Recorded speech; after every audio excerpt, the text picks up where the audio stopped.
have the list. Are you doing it? Yes, I'm doing it. It's already started. Great. Oh, I feel dead inside. I feel so dead. After this weekend of Pink, or what is it? And Still Magnolias. The convention center was draped wall to wall with the beautiful shades of blush and bashful. It kind of was, though. Like, in all theory, it kind of was draped in some. I actually had a Valentine's conversation with the vendor where we were joking that it was blush and bashful because it's Stop it's two it. different shades of pink. Actually, I think it was red and pink. It was red and pink. Yeah, which definitely is- red and pink. Still, they're like colors in the same family. They really are. Well, you want to talk about our weekend and Chocolatefest? I mean, I guess. All right. Well, it is kind of the guys, episode. if you're listening, grab a cocktail Or a mocktail. while we... Well, are we unplugging Knoxville this episode? Are we unplugging Chocolatefest? Unplugging our Orlando trip Orlando trip. to... Chocolatefest? Or are we saying Knox? in... Living color. Wait, did you say your trip to Orlando? You said trip to Orlando. Do you know where It's we grab went? a cocktail or mocktail while we unplug Orlando and on live our in trip to future. Knoxville. Da-da-da-da-da-da.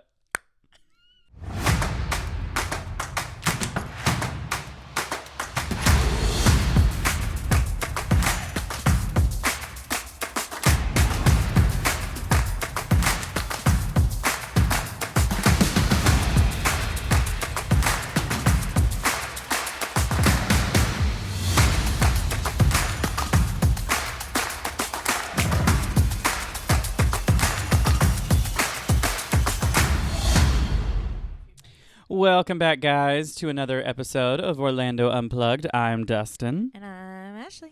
And we hope you guys enjoyed last week's episode on our two-part series of the City Beautiful, as we take a look do you back know at where you live? Orlando history. Do you know where you live? Yeah, The beautiful city? the City Beautiful, Orlando, Florida. Episode 2, or part 2 of that will be coming out next week, so stay tuned. We have some fun and exciting things coming out. It's an exclusive episode about how I'm going to feed you to gators. Yay, Gatorland. Can't wait. Awesome. But for the time being, Ashley, What? what did we do this weekend?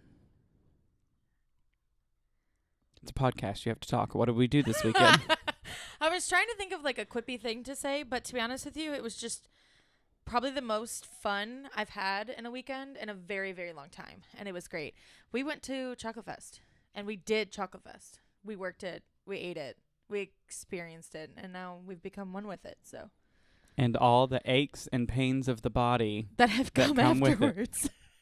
I feel like, you know what I feel like? I feel like I have ran a marathon and then got ran over by a U-Haul van that we couldn't figure out the gas situation with that. We'll get there. Oh, it's going to be a mess. This episode is going to be so impactful.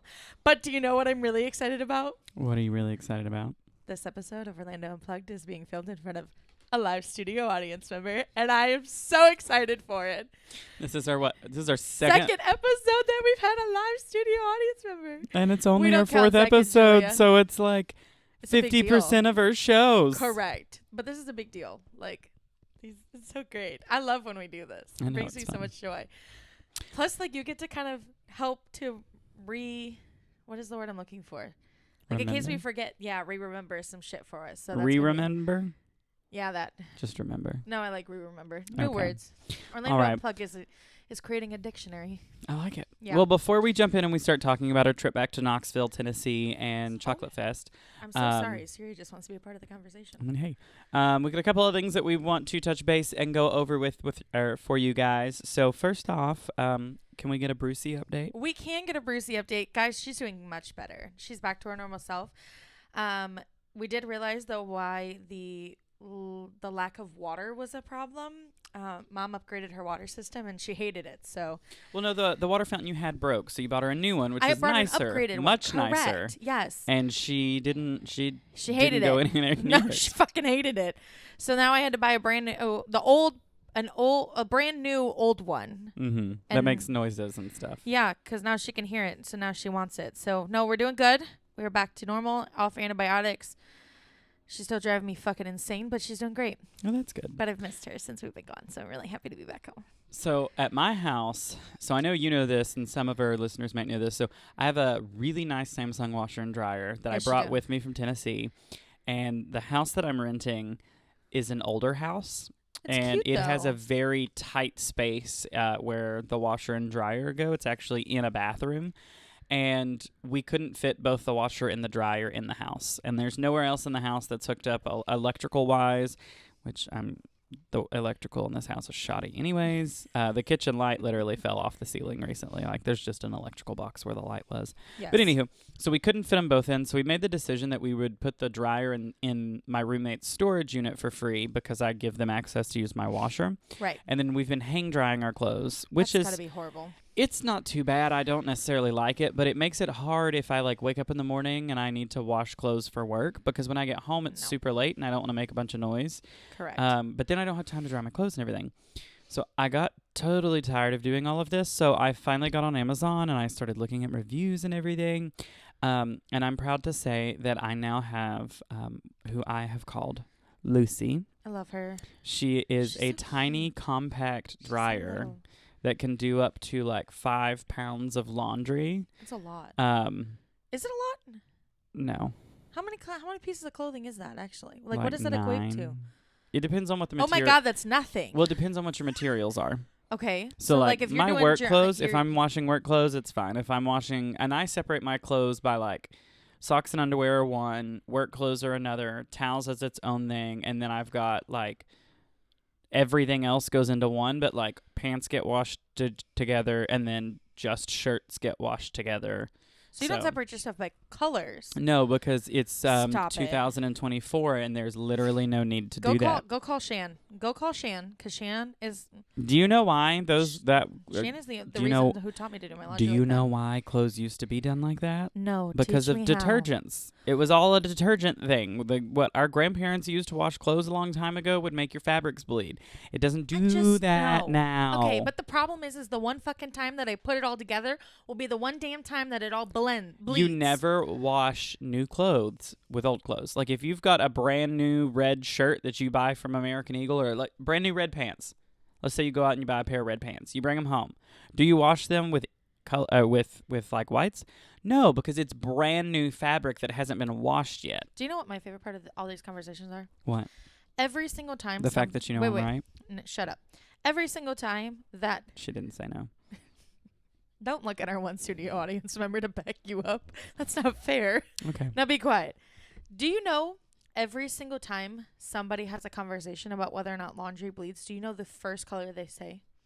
Red. The red situation. Yeah, because red and white makes pink, and that is the number one issue that people have had. I just find it comical, though, because they're still, blue and green still do the same thing. When you wash a brand new pair of blue jeans, if you wash it with a white towel, it's going to be blue. That towel is going to come out light blue. Yeah. But I find it so comical that the first color people say is red. Yeah. But it's been great. Life's been really good. And then... How are we doing on our gluten-free diet?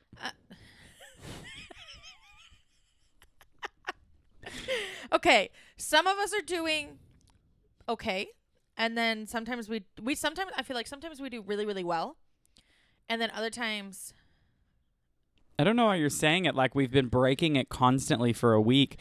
We've done well. Yeah. We flew into Knoxville, and I took you to this Japanese restaurant that I used to work at out of high school. Oh my God, that was so good. And I've been talking about it for a month, and I get in there, and I asked the server, I said, I want the hibachi chicken and the spring rolls, but could you tell me? I feel like we should back up there, though, because we definitely hit some gluten, though, before we went on this trip. No, we didn't. Yeah, I did. You have. Yeah. I come in here and you got a damn Chef Boyardee can with a spoon in it on your nightstand. Why are you calling me out to everybody? That is not fair. Because you broke gluten and lied to me about it and then tried to pin it on your brother. Stop. Brucie's getting comfortable. No, because it was Rob's, and that's my story, and I'm sticking to it. So you'll be all right. You'll get over it. But no. When was gluten consumed on a trip before the steakhouse? No, not a before the steakhouse. Oh, you telling on yourself extra. You telling me stuff that I don't even know about right now then. Yeah, I definitely had to have a sandwich because I was really hungry. And my gluten-free bread, I'm so curious as to what your bread's going to look like, by the way. Do we notice that gluten-free bread molds faster, though, than regular bread? I don't think it does. I don't know. We shall see. We're going to test the theory. Well, anywho, so we make it to the steakhouse, and I'm like, hey, these are the 2 food items I want. Can you see if they have gluten in them? And she walks away, and she comes back, and she goes, so the hibachi sauce definitely has gluten in it. And as for the spring rolls, like, the owner doesn't know. And it kind of really pissed me off because it was like, okay, you are the owner of the restaurant. Pretty sure you have to know these things. You would think. And I know they're the exact same spring rolls that they have when I worked there. And I'm like, all you got to do is go in there and open the freezer because it's on red ink on top of the box, all the ingredients, and it'll tell you exactly if that is rice paper or if that is wheat or what that is. But I was like, you know what? I didn't care. I wanted it, and we ate it because we talked about it for so long. Yeah, we really did. But do you know what I also found interesting? What? How many not gluten-free options there were when we were flying on day 1 at the airport, at the Stanford airport, which is the airport that we flew out of. Oh, you can't judge anything at the Stanford International Airport. The only thing that flies in and out of there is Allegiant. That thing is about to shut down. But still, even not just Stanford. When we were at what's the airport in Knoxville called? McGee Tyson. They barely had any as well. And McGee is a pretty larger airport, I would say, than Stanford. I think airports in general they're both just don't have they're a both lot of options. Prospectively, they're smaller airports though.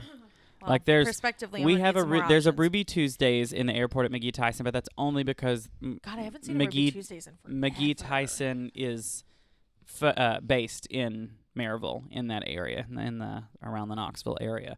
So it makes sense. But we did find some good gluten-free options at Sanford. Yes, we did. We got to eat a brand new, I guess, rolled oats to you. I've had mush before.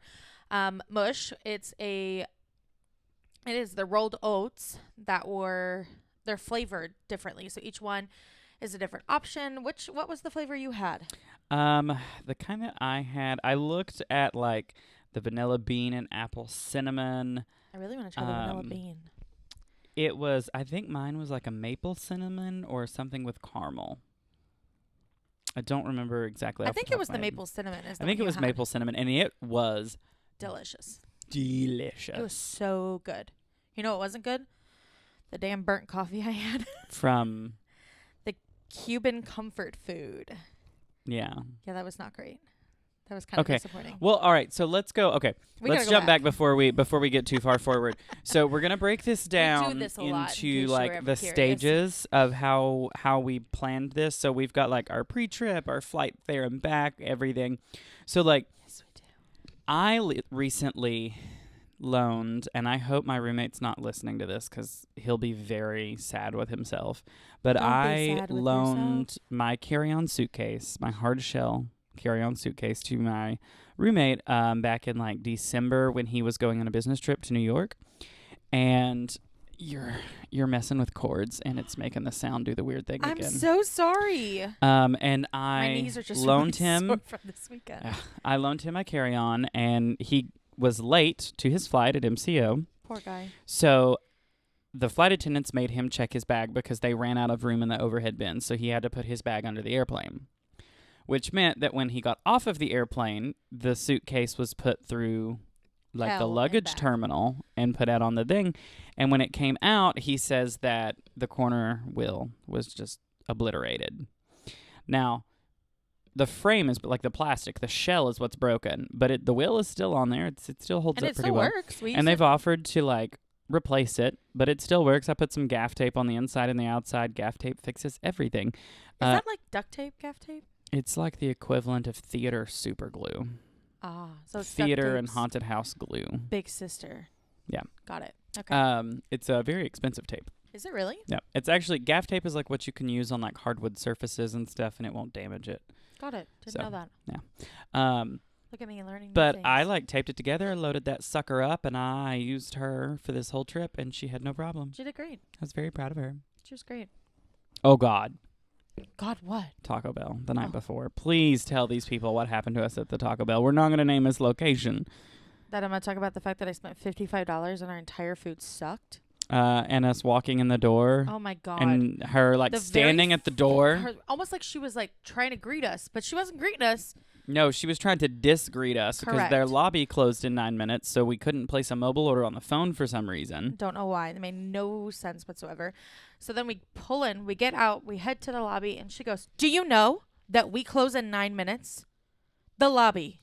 I'm like, ma'am, we're just trying to place a to-go order. No, that's not what you said. Actually, you like flung your hair off your shoulder. Because I got pissed. Like you was a boss-ass bitch. And you Because said, yeah, no, I'm just placing a mobile order for pickup. And you walked y'all happy ass right over to that kiosk. Yes, I did. And started typing in our $55 order. You know, this podcast of ours, every single time we do it, I get more and more humbled as this episode goes on because you never let me change the story so that I decently sound like a better human being. Oh, you didn't need to sound like a human being. That woman was on the clock. But she didn't give 2 fucks though. Like this, that entire experience we had, she could give 2 fucks less. Like we place our order, she screws up the drinks. She's like, "Listen, I don't even want them back. I don't care. Like I'm going home. I don't care." Oh yeah, that was fun. Gave us but replacements. the food was gross. It was our food was wrong. They Very got wrong. multiple things on the order, and this is And like left 3. things This out. is 3 for 3. Like this is the 3rd time we've been to this place, but it's so easy to get to comparatively to where we're at when we want Taco Bell or to have it DoorDashed or Correct. whatever. I don't know where the next closest one is, so it's just easiest to go to this one. It's literally across the street. It's great, but But I hate it. we had our Taco Bell, and then we got back here at the house, and then you were like, "I want to take a nap. Yes, I want to go to bed. I want to was so sleep." tired. And what? Tell everyone what you hadn't done at 11 o'clock at night. What had you not done? Packed. I hadn't packed because You I am hadn't a last packed minute packer. Because I packed. Anything. Do you know why? Because I have a philosophy. I have a philosophy that was Be late to everywhere because you don't do anything on time. no. If I forget it, I'll just buy it. It's a method that has been embedded in my head for years, Mm-hmm. for quite some time. And Well, you know, some of us hourly waged workers can't Sucks. afford that, you salaried woman. I feel bad for you. I really do. Oh, I feel. I feel bad for myself most days. But no, I didn't want to pack. I didn't want to pack at all. But I made you. Yeah, you did. And it was real fucking difficult and really annoying because I was like very okay with not doing it at that moment. I was really tired. And I knew that when the morning came and I would try to wake you up. We would have been late. Speaking of which, we went to bed at 2:30 when we finally got done with everything. Had our alarm set to wake up at 6, so we'd have enough time to make our coffee, and you would be able to get ready. This is the part of the ready. episode that I'm going to get called out on. Yeah. Every single. And then the alarm clock went off at 6. And I got up. I think it was Mind you, we were sleeping on the couch. It was right about next to each other. It was about the 6:15 alarm that I finally crawled off of the couch, made you a coffee because you literally said, "I'll get up if you make me a coffee in the morning," and I made you your coffee, and I walked over and I set it down and I went, Ashley, Good morning. and you went, "What?" And I said, "It's time to get up. I made you coffee. We're going to Tennessee," and you went, "Fung off," and you rolled over and buried your face in the back of the couch. Yes, I did. And I proceeded to then turn all the lights on, turn the TV on. Yes. And then literally everyone else in the house got up and Correct. left their rooms before you even opened your eyeballs. Correct. I didn't get up until about 6:30. And we said we were going to leave at 7. What time did we leave? 7:15, 7:30. And why did we take that long to leave? Because I didn't wake up until about 6:45, and then it took me a minute to get ready for the day.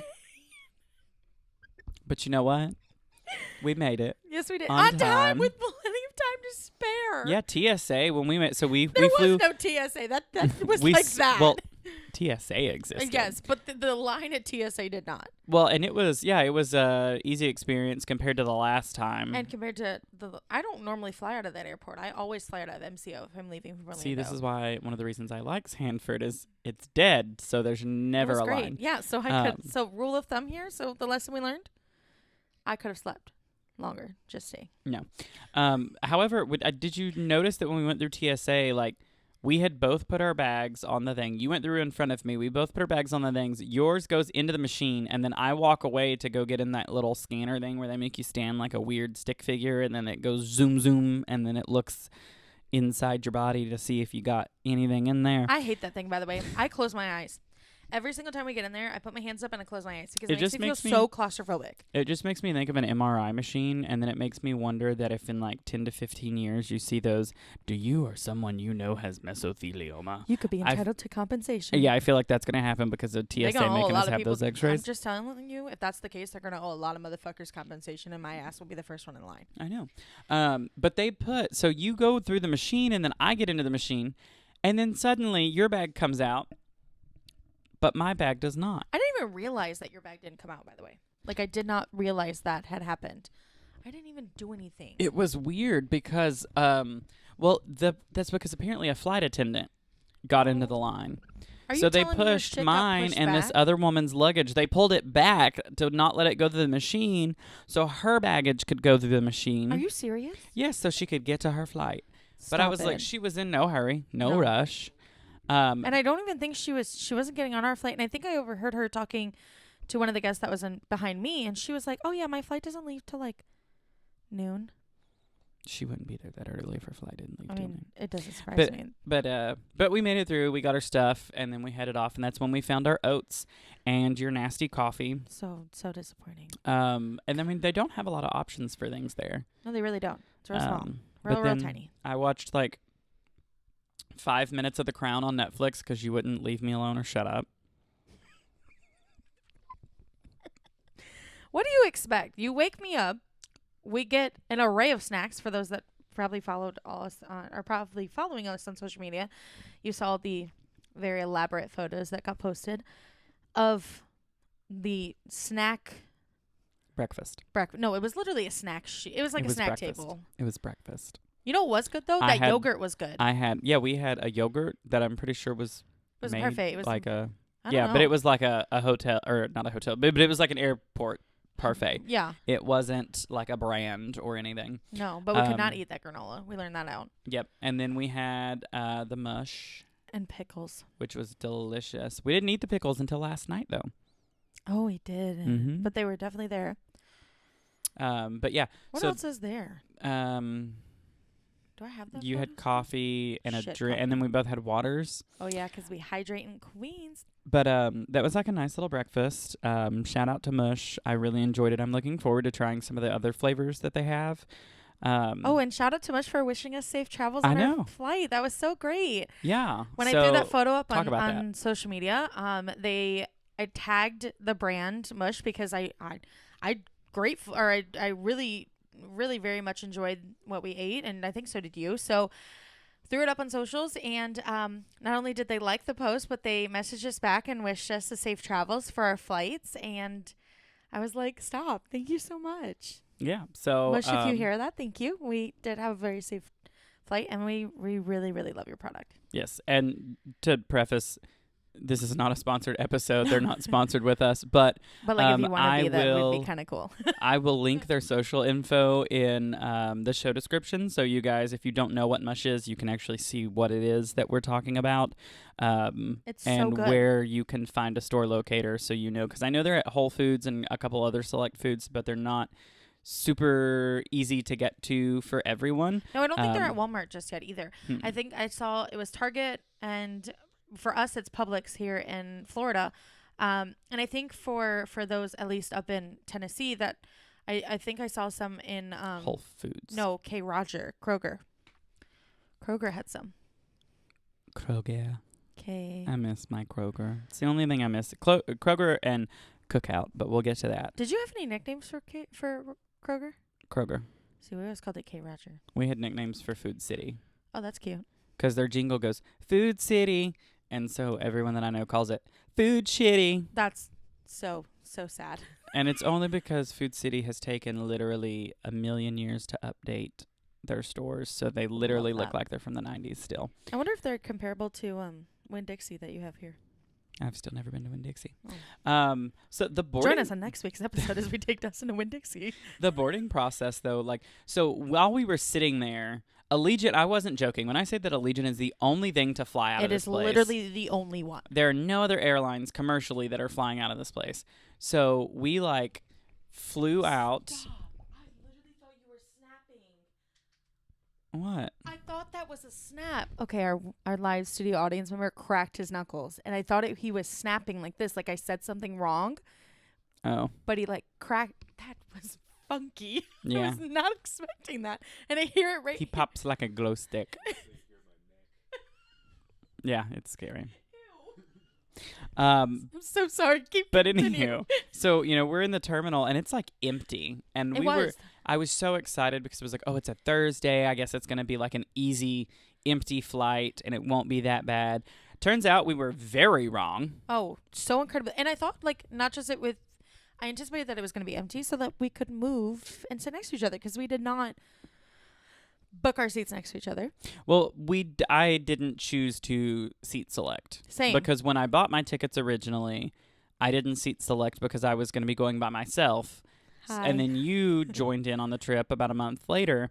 Correct. And you bought your ticket. But I had already purchased my ticket. And at that point, I had missed work because I was out sick with the flu and just all these things. So I wasn't going to turn around and spend the additional anywhere between $10 and $30 to choose a seat for what we thought was going to be an empty flight. It was not. It was so full. And I mean, it wasn't bad. I was in 28C. So this plane has like 32 rows. So I was in 28, almost all the way towards the back. Fortunately, I was an aisle seat. And I had this really nice couple beside me. They were super quiet. They didn't talk a whole lot, but they were a part of a larger group. And they had a guy in the row in front of us who just was very uncomfortable to be around because he was very much like, I'm somebody. And he was just standing and he was walking in the aisle and he was talking loudly over all these people to like talk to his friends who were all scattered throughout the plane. And I just wanted this man to sit down and shut up. But he didn't until like the last second. So like he was in people's way while they were trying to get to their seats. But he finally sits down and no one else sits in his row. So he's got a whole row to himself the whole flight. And then the row behind us, people got moved. So they ended up putting a woman, a baby, toddler, and like I'm assuming like either mother or mother-in-law in the same row. And this child, this crotch goblin, as I like to call them, decided that he wanted to be a professional drummer. And he drummed and kicked all over the back of the seats. Fortunately for me, he was not kicking my seat. He was kicking the seat for the guy beside me. But it still was like super annoying. So we had to take a little break because Ashley needed to blow her nose and she about ripped her nose ring out her nose. It fucking hurt. You good? I am. I'm sorry. You're fine. They think Rob might be right. These allergies are like kicking my ass. You'll be okay. It's Bruce. We're all highly allergic to the cat now. I don't fully 100% remember where I was, but that was kind of my plane ride. It wasn't too bad. I was so tired because we only had like a few, like 3.5 hours sleep. You didn't get that extra 45 minutes? That I no, I didn't because I was a responsible adult and made you coffee.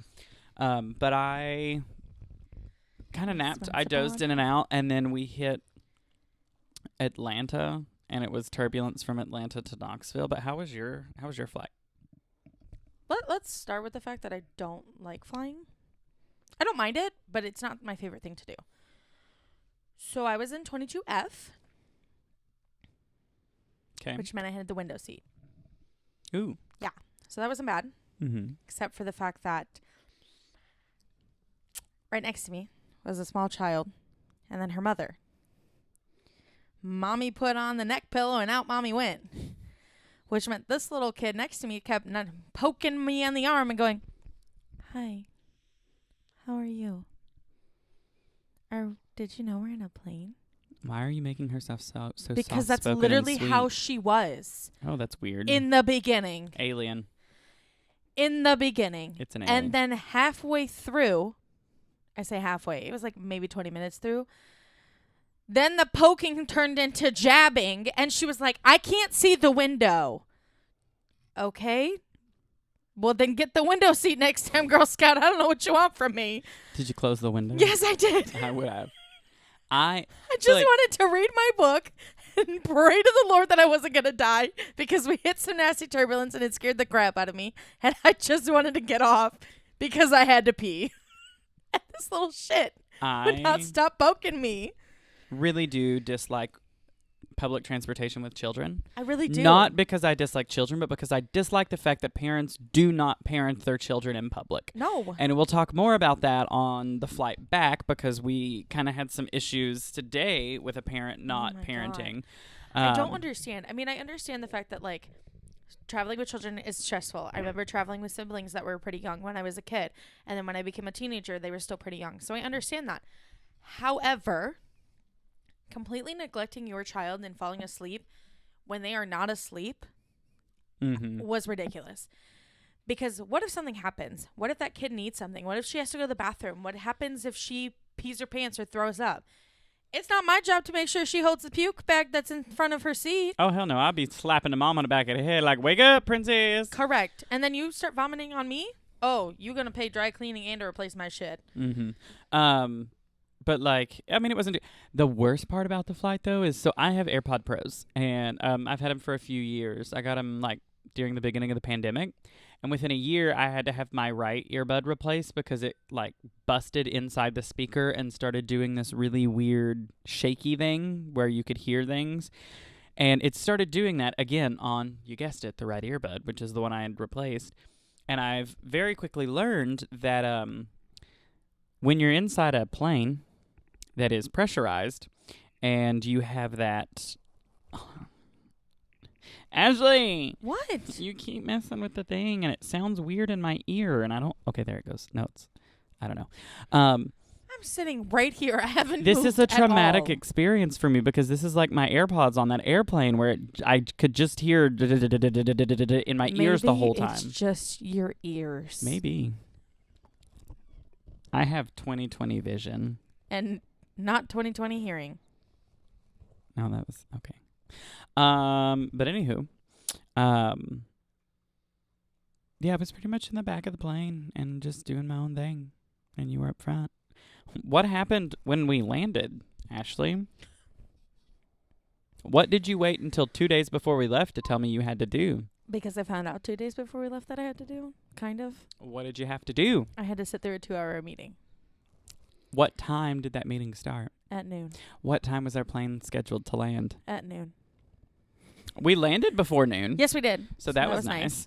That was weird. Jinx. Hey, guess what? Remember that time I told you I didn't want a charger for my iPad? You want a charger for your iPad? Yeah, it's dropped from 11 to 9% in about 3 minutes. Hold on. We're going to resituate. Technical difficulties. Oh, Jesus. Can we get a song for that? Technical difficulties? Yeah. Hang in there, baby. Absolutely not. Whatever that was, I don't want that ever again. Do you not remember the live action Cat in the Hat movie when he chops off his tail? It's your job. This week, these next 2 weeks, you need to come up with a technical difficulty jingle. I've been trying to learn how to play guitar and banjo for like 4 years. You don't want me doing that. That sounds great. Do that. Do that. You can just give us a little bango.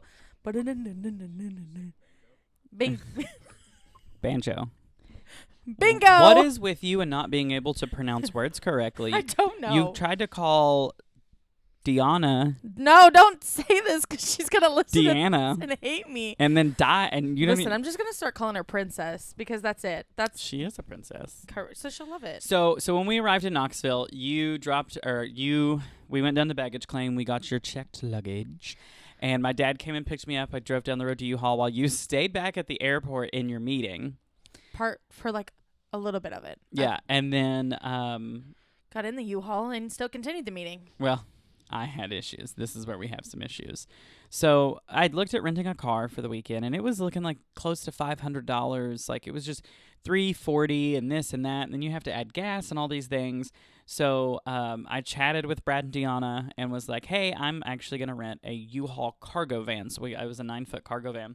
It was like $19.95 a day. So that came out to like $59.85 for the whole from Thursday to Sunday. And then we pay an additional 69 cents per gallon for not per gallon, 69 cents per mile that you drive during the rental, since it's considered an in-town rental.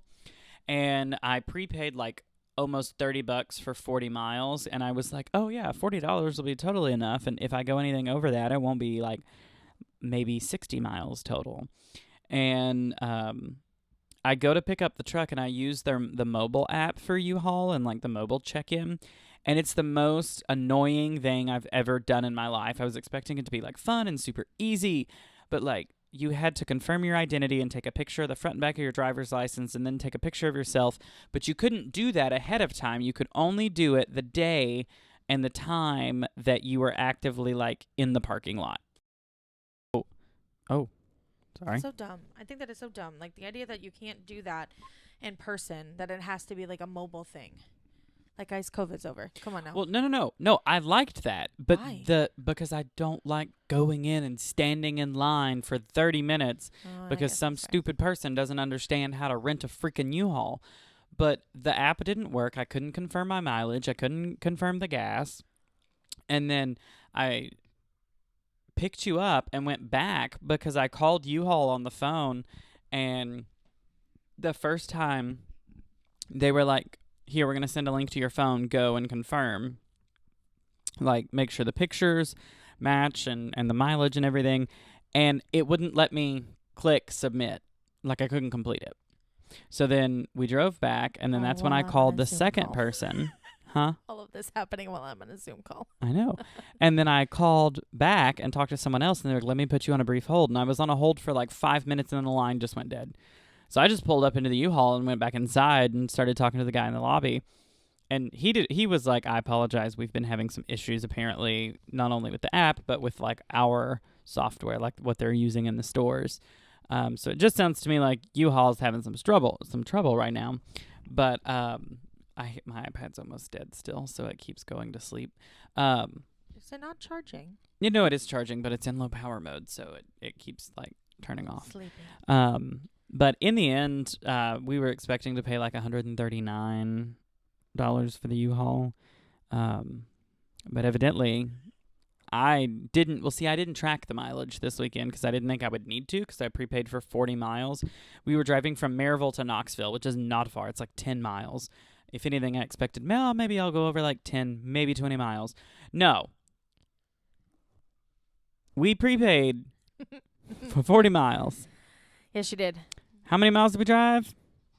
196. 196. I still don't know when or where we drove 196 miles, but we did. Hey, Brad, did you take the van on a joyride? Evidently. I wonder how far, like, from Knoxville, what's 196 miles from the convention center? Nashville. Brad, did you go to Nashville? And back. And back. He just flew the car back. But yeah, so, I mean, it was like $230, but still, $230 is a million times cheaper than the rental car that we were originally looking at getting. So, I mean, And it fit all the stuff that we needed for the event, so that worked out pretty well. Yeah, we were able to get everything that we needed to get to and from the convention center in the van. So that was And also in a really person, so. nice. Shh.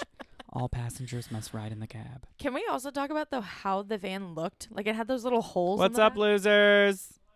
Hey. Oh my God, we miss you too. Liars. You hate us. You sit on the throne of lies. Wait, Hi. can we pause for like 2 seconds? I just want to give. Yeah. Thanks. Yeah, we'll be right back. Hold on. Enjoy this commercial. How much fright can you take in one night? Take it all at Frightworks! With more blood for your buck, more chainsaws for your change, more dismemberment for your dollar. 5 fantastic fright zones, just one place, just one ticket. Frightworks, Knoxville's in-town, indoor factory of fear on West Emery Road. Buy your tickets now at frightworks.com. Stop it. That was. So you got to watch some ads and stuff for Frightworks. I got to do a lot of seeing of Frightworks. I'm now actually a fan. I'm representing. Even though I wanted to take you by there and give you a tour so you could see my humble beginnings. Yes. And you were like, I'll stay in the car. Well, Granted, I also stayed in the car because who we were going with, I didn't want to That did. Nah, didn't s- you watch those Yeah, I'm not gonna walkthrough lie, I really videos did. I got and you nervous as fuck. jumped. I did. I got nervous as fuck. Well, that's a That sad guy day for and you. I saw the Christmas one that you guys did, Mm-hmm. and that's the one that did me in. That made The me one nervous. with we had Sharp Productions do a walkthrough, Yeah, that's the one that made me. and they go to like Halloween Horror Nights and all those places. So Yeah. well, so anywho, we're back. Thanks for listening to that. Thank you for listening to a Fireworks commercial. Sorry, We wanted to plug that instead of my podcast because we were in Knoxville this week and you got to meet a lot of people that have been So involved many in people. Chocolatefest and with the Frightworks community and the haunt industry that I've worked with. So we just figured that we would play you guys a fun little snippet from that, and be sure you guys check out Frightworks at frightworks.com. definitely check it out. That's And check fine. out CreepyCon and check out Chocolatefest. Oh yeah, we'll be talking about Listen, all those. I'm, But I'm anywho, plugging all of them. so this we episode. flew into Knoxville. Yes, we did. And apparently the day before that, there was still like an inch of solid snow and I ice was on the road. So looking forward to seeing some. I was not. And our audience so it member was is like correcting 2 you. days prior. Okay. Ah. It rained the previous day, and apparently it all melted, and then suddenly we were living in the land of Noah's Ark. So we went from an Arctic tundra to Noah's Ark. Everything's flooded. Everything's rainy. But I was really sad. I was really looking forward to seeing some snow again. But I mean, the weather was okay. It was in the 60s. It was kind of cold the first day. It was kind of cold, but it was comfortable. Like I wore a long It was sleeve. low. It was low 60s, breezy and rainy. Yeah, it wasn't bad. But didn't then wear it a got coat. better the second day, and then it was just cold and rainy the next. But so when we made it into Knoxville, Got the van situated. I took you over to one of my favorite hangout spots from when I was in high school, and freshly out of high school, 10 years ago. Has Called. it really been 10 years? I for you? graduated in 2012. It's been 11. Yes, I'm that old. Thank you. for No, I bringing it up. know you're that old. But I took you to one of my favorite spots, which is called Vienna Coffee House. And you were in your meeting, so I was like, I'll go get us tea. You go find us a spot to sit. So you went over, and we got a nice booth by the window. Because I'm still on my Zoom call at this point. And I got us a teapot of English breakfast tea. It's very good. And it was. I wish they would have cleaned the dust off of the teapot. Yeah, though. she was dusty. she had a little bit of dust on her. She was I don't think people dusty. use the teapots as much as they did back when I was in high school, because that was like all the rage. We had the endless cup of coffee. You could pay like $2 and you get a Vienna Coffee House mug, and you could have unlimited refills of coffee. And we would do the teapots because they would re-steep the tea bags for you as much as you wanted once you bought it. That's so cool. I didn't know that. And they had a bunch of lunch things and stuff. But we already had lunch plans, so you finished up your meeting. We had our tea, and We got to chatting real long with the barista that was there. She was real great. we did. We introduced her to the podcast, so she was really excited to hear that. So if you're listening, welcome. Welcome. But I think one of the things, like, how would you describe Vienna being in there?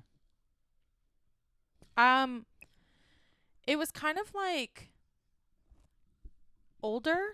Like they had hardwood floors that when you walked, every noise were creaky. So those floors are the original floors to the building. And the building that we were in was, if I remember correctly, it was the first furniture store in the city of Maryville. Oh, I love that. So it is There's a a lot very of old seating, building. which There's a was lot of nice. history. And it was full. Yeah, it was really, really busy. When I think of Vienna, I think of like the coffee shop from the Gilmore Girls TV show. Small town coffee shop. Gilmore Girl. Just a small town coffee shop, like you would see in an early 2000s sitcom. You're focusing Like on that. Luke's? Yes, I think so. No, Luke's was a diner. I'm talking about. I'm saying, like, if there was a coffee shop in the Gilmore Girls, that would have been it. Yeah, I think so. That's what I'm going yeah, for. I don't think you're wrong there. It was cute, and I like their stickers, and now I'm a Vienna coffee fan. Where'd So, we go after that? Food. We went to food. We went to Osaka Japanese Grill. Osaka. So Osaka, I had This was talked really this up good. for a long time. You did. So I worked there out of high school. I had a friend in high school named Tsume Chin, and her mom and dad, her mom Kathy, and her husband, who I've only ever known him as Chin, which I know that's their last name, but I've never known his first name. But they started this restaurant when I was like a junior, senior in high school, and all they had was hibachi and teriyaki entrees, salad, and like I think it was called Kara age wings. Like that was it. Nothing else. Struggling. You're fine with your kombucha. It's good for my gut. But I wanted to take you there because it was so good, and it was known as a staple in our town. for many years, and they sold it around 2018-ish, and it's been under new ownership since, and which is sad because it's still good, but it's been hit or miss a couple times when I've gone. But the day that we went, total hit, minus the fact that they couldn't tell me if some of their food had gluten in it or not. But what did you think? I thought it was delicious. Like, I thought it was so good. And they were very fast. Very, very large portion sizes. I could have definitely eaten on that for a day or two. I did not like the dressing that was with the salad. Now, that was a different ginger dressing from when I worked there. When I Do you know worked what I was there, the ginger anticipating? dressing was like red. Yes. Like Yeah. the typical ginger dressing that you It get. almost to me looks like they took that old ginger dressing and then mixed it in ranch dressing, because that's what it looked like. It looked To be like honest with you, you know what horseradish it actually sauce. tasted like? What? It tasted more like coleslaw dressing. Oh. And it was real sweet. Not ginger at all, because I'm a big ginger fan. I eat it with my sushi all the time. This literally tasted like coleslaw dressing, and it was just not the vibe. But the miso soup was fantastic. I've never had the miso soup. It was so good, and I love that it came in like a coffee mug. That was great. Yeah, and my friend Claire came and met us down, my She old did. roommate. I love that she showed up in her Sex and the City shirt. That was great. Do you want to know something really cool about her? Tell me. So she used to work for the Titanic Museum in Pigeon Forge. Really? Yeah, she went in and auditioned. They were doing the exhibit from the movie, because the movie turned, I think, 20 years old or 30 years old or something like that.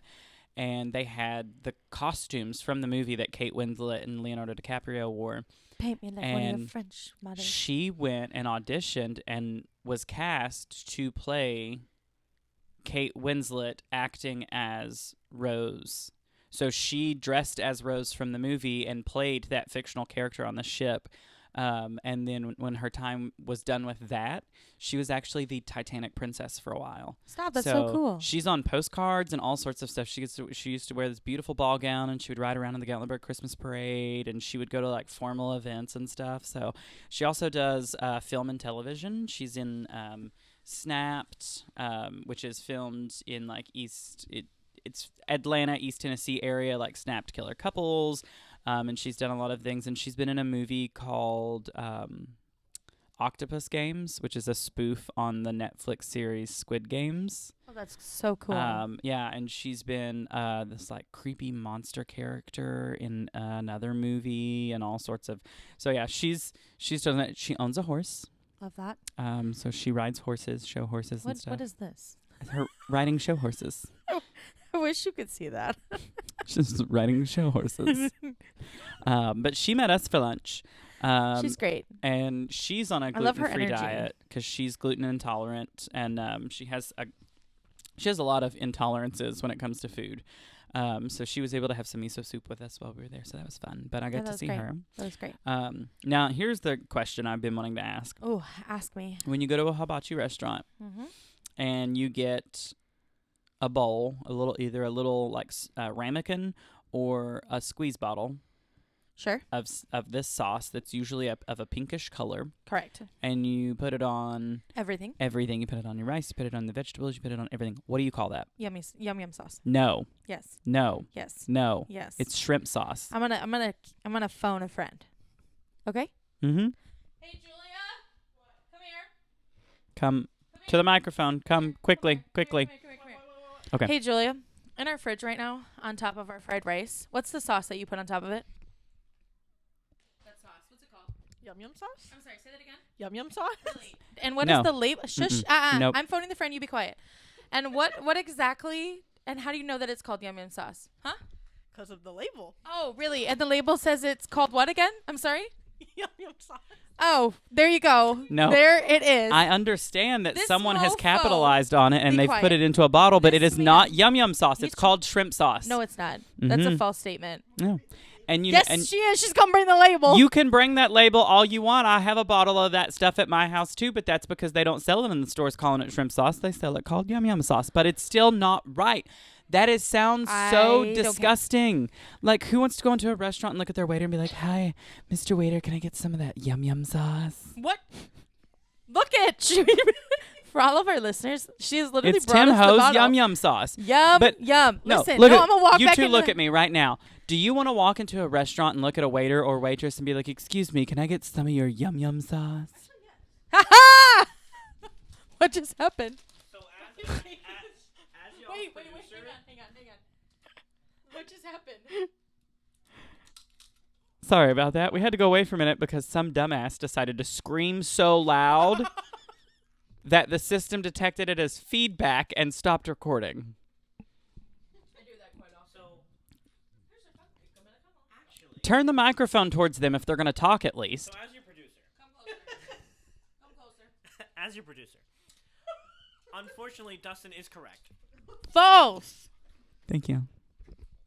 So Closer. It is yum yum Closer. Sauce. However, it is yum yum sauce. However, just like Band-Aids and pork roll versus Taylor ham, it's pork roll. Taylor ham is the brand name. It's just a brand name. But it's Thank still you. shrimp sauce. Now, see, here's one thing I want to do. I looked think we're this up. firing our producer. Hold on. I looked Anybody this up, interested in the job? and I could not find anywhere. So I knew it as shrimp sauce for years. First time I went to this restaurant, that's what they called it. That's what I stuck with. And then I started working at She's still holding the bottle. Osaka, and this customer came in and was like, "Can I get some yum yum sauce?" And I was like, "What?" And they were like, "Yum yum sauce, the pink stuff." And throughout my entire adult life, I've heard it called either. I've looked it up online, and literally people on Reddit, they're like, "I don't know where that name comes from. I don't know where this name comes from, but it depends on the type of restaurant you go to. Depends on what they call it." I grew up with it being yum yum sauce. They had it at sushi I grew up with it shrimp places. sauce. I think it's wrong.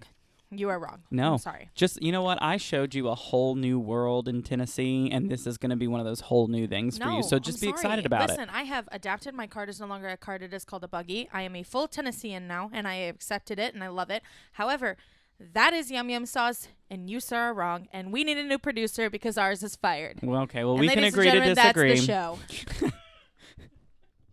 That's all she wrote. Goodbye. We'll see you next week.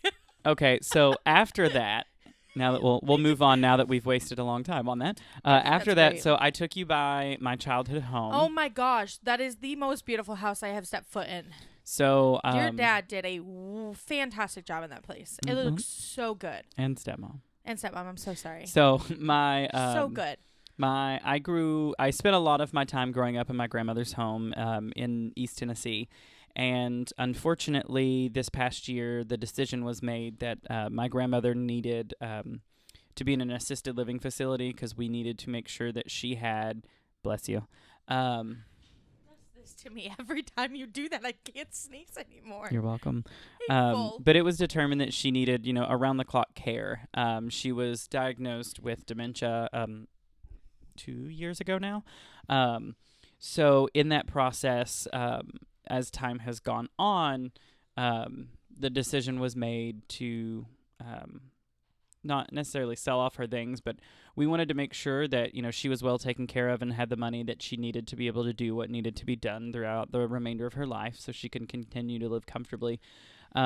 So my father has now got ownership of their home. So my grandparents built the original home in 1961 when they were married. Bless you. And I didn't sneeze. Gavin sneezed. No, he didn't. He's trying to tell me. Never mind. Getting a look. I'm sorry. You are getting a I'm look being because quiet. you make me stop talking every 5 seconds, and I'm like, this is turning into a 4-hour episode again. But anywho, my dad has the home now. The original home was built in 1961. They added on to it in the 70s, and it remained exactly like that until now. So my dad and my stepmom wanted to move back in and create their forever home that they'll be in. And wow. Beautiful. The home is now open concept. It has beautiful hardwood floors, granite countertops. I love the black. The black is my favorite part of it. Mm-hmm. Very contemporary. Oh, yeah. And It's very it Joanna looks good. Gaines. Yeah, I can Yeah. see that, and I think that I I think so like did that your look. dad too, because he made that comment a couple times too, that it was very. And then once it's going to be decorated, I want to see it again. Yeah. So after we stopped by and we Guys, looked at we that, have more studio my audience goodness. members. This is bringing the best French onion dip. It's from Trader Joe's. It's so good. we'll I talk love about it. Trader Joe's in a minute. Yes, we will. So afterwards, or after we visited my parents' house, we wanted to go meet up with some older coworkers of mine from when I used to work at the Tombras agency. So we drove up to downtown, up to Gay Street, and then I parallel parked a 9-foot U-Haul in one try. Like a pro. I was super proud of myself, So was I. mostly because I haven't parallel parked in like 5 years. But that was nice. And then we rolled up and we went to like pay the meter because it was only like what it was $5.15. You know, I never And- got charged. Well, it kept saying so. Parking in downtown is free after 7 o'clock on weekdays, and weekends are free. But it wouldn't. Every time we would put your card in, it would say that the limit was reached, and then so we were just like, okay, we're gonna walk away and hope that we don't get a ticket. And Never did. I think it was because we were so close to that time, so you couldn't pay for 2 hours because there wasn't 2 hours until the meters went free. But anywho, how was the walk up that hill, Ashley? I did it in heels. How was that versus It Orlando? was a hill. Orlando is flat. There's nothing there. You go downtown Orlando, it's all flat. You can walk heels, you can wear whatever you want. Downtown Knoxville it's not flat. Do you remember what I told you? She's got mountains. Do you remember what I told you from where we parked the car and then we had to walk up that really steep hill to Gay Street? Mm-hmm. Why that hill existed? Remember what I told you? What is Gay Street? So Gay Street Remind is me the again. second story. Yes. I remember this. It's on the second story. It's not the first story. So you have to go up to get to the top. Yeah. So the Yeah. original, there's like a whole city under underneath. that road. Yeah. It was really strange, but so cool at the same time, but also really sucked. And you know what else I really don't like about downtown Knoxville? What? Grates. Oh, yeah. They're everywhere. And they're not like little ones. No, these things take up like entire sidewalks. I'm walking in streets because I have a fear of those things, of falling in. Like I have a fear of escalators. It's a real thing I have. And I had to walk around them. It was so stressful and terrifying. And I'm not a fan. So Yeah, it's okay. Knoxville, I'm gonna need But you it to was take all them worth out. it though, right? Because we oh my made it God. to Market Square, which I was super excited to show you Yes. about, but it was a chilly, rainy night. It was cold. No one was on Market Square. No, it was so empty. dead. But it was kind of nice that it was dead though, because you could see everything. So yeah. that was really nice. And the plaza had just been emptied, so that big empty open space that you saw is where they have the ice skating rink. Yes. And the bartender, when we got to Chloe. the bar, Chloe. Hey, shout out to Chloe. We love you. Thank Hey, you so much. Chloe. She had said that morning they had just came and picked up the last of the big metal shipping Yeah. containers that they had put the ice rink in that day. Love So, that. but But then no, I it's took great. you to a place called Alice in Appalachia. My new favorite place. Have you posted any of those pictures on our socials? I yet? did. They've been all over the story. They're all over the story. I have yet to do an actual post about them, but it is being put up. This is coming out on Monday, so you will get them either Monday or Tuesday. So you'll see photos because it's getting its own entire post about it because Gotcha. that's how great it was. So Alice in Appalachia is one of the newer places on Market Square. It's been there for a little over a year, I think, maybe yeah, I a think little that's more. what Chloe said. I had never gone to it when I lived there because they held some odd hours in the beginning, and we were still coming out of like a weird pandemic-y time for businesses still. But we went in, and that was like the coolest place I have seen on Gate. Like there It was was so cool. flowers and plants. The theming of that. It's all based on Alice in Wonderland, and it feels like I'm in Alice in No, Wonderland. you're wrong. It's all themed about Alice being in Appalachia. Okay. Well. Okay. But we met a really cool bartender there. Her name was Chloe. When we walked She's in, great. she was hopefully. I wonder when she said she was 7 months pregnant. So hopefully everything is going great for you. congratulations. Loved her. Break a leg. Do you know what my favorite part of that entire bar is? Do you know my favorite? What? What is happening right They're now? laughing at me because I just told this pregnant woman to break a leg. We're the worst. I meant break a leg as in good luck. Chloe, I like you. Apparently, Dustin wants you to break something, but please don't do any of that. I need to come back and see you. Hey, what was your favorite part? They had an entire menu dedicated to mocktails. They did. They had cocktails and they had mocktails. They did. But And before I we didn't talk get about to feel that, left out. It was before great. we talk about that, I have to just shout out how much I love this. We walked in, there was no one in the bar. Not no a single one. person all day. We were I her look- second people. I look in the bar, and all I see is her sitting there looking up at the TV, watching YouTube videos of Elvis Presley. Just full on. It was great. And it was the funniest thing. I absolutely loved it. But she was awesome. She was great. I asked for her recommendation on drinks. I told her that I was trying to stay away from gluten, so I can't have any form of alcohols that have barley, rye, or any wheat in them. Correct. So she showed me the ones that she recommended, what she knew was available, and what I shouldn't drink. So I'm completely spacing on what I got the first time, but I took the pictures of second drink I everything. got was called a glitter kitty, and it was just full of glitter, edible glitter. But you and loved every minute of it. It was delicious. It was And so do you good. remember what it was that you got? I do. That entire thing I remember. So my first one was Tweedle Don't. Oh, yeah. And it was watermelon puree, watermelon juice, hot honey, lime, a splash of Sprite, and she rimmed my glass with tahini. And I think the thing that I liked most about that was they don't... You know like what they didn't make this drink from scratch, so No. it's actually the non-alcoholic version of the Tweedle Dis or Tweedle Dat, which is all of the exact same ingredients except for that one has tequila in it. Yours just had everything but the tequila. And it was great. So I got And it to was more still- than half the price. Yeah, of my drink was the only alcohol.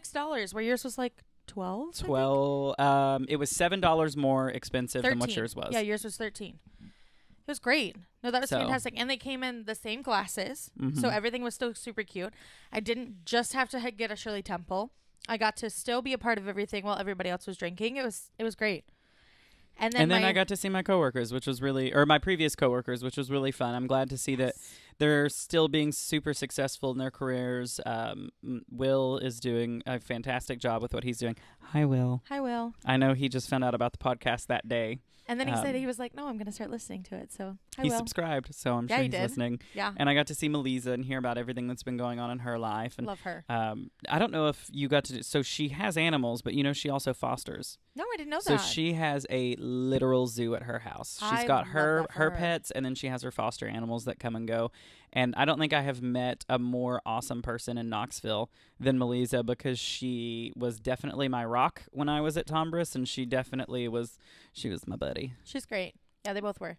And then we went to leave, and then we're like going towards the car, and you just beeline off to Book the it. right I because left. you see a candy store. I did. I acted like a 5-year-old, and it was fantastic.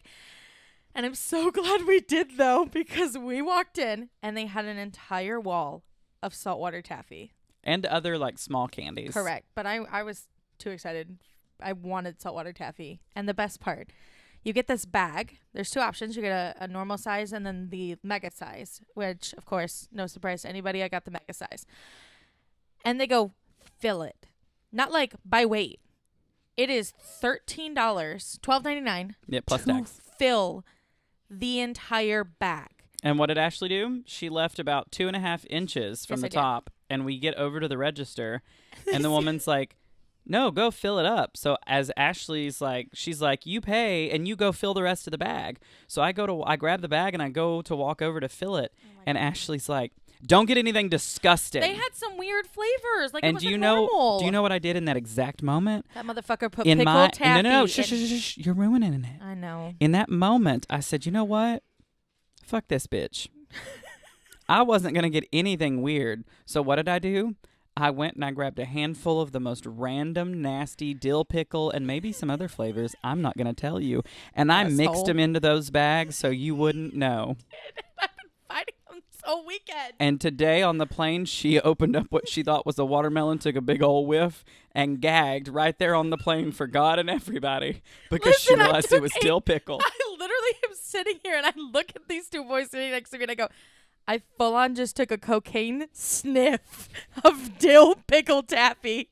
That shit hit my brain. Oh, God, that was good. That was horrible. Don't Don't like dill water. So dill we pickle. finally got back on track. We jumped in No, the we van. didn't. No, we didn't. Yeah, we did. No, you did not. You are missing Oh, the best part of what happened that night. Yeah, I introduced you to one of my favorite coffee spots. My new favorite obsession. Coffee and chocolate. I love them. I love them. I love shit talking's happening. I can feel it. I love them. I love them so much. They are fantastic. I loved what we got. I liked the interaction with our barista. She was fantastic. Mm-hmm. And the best part is all the chocolates are super cute. They have like turtles in actual shapes of turtle. It was adorable. It was I'll fire you. I will fire you as an audience member.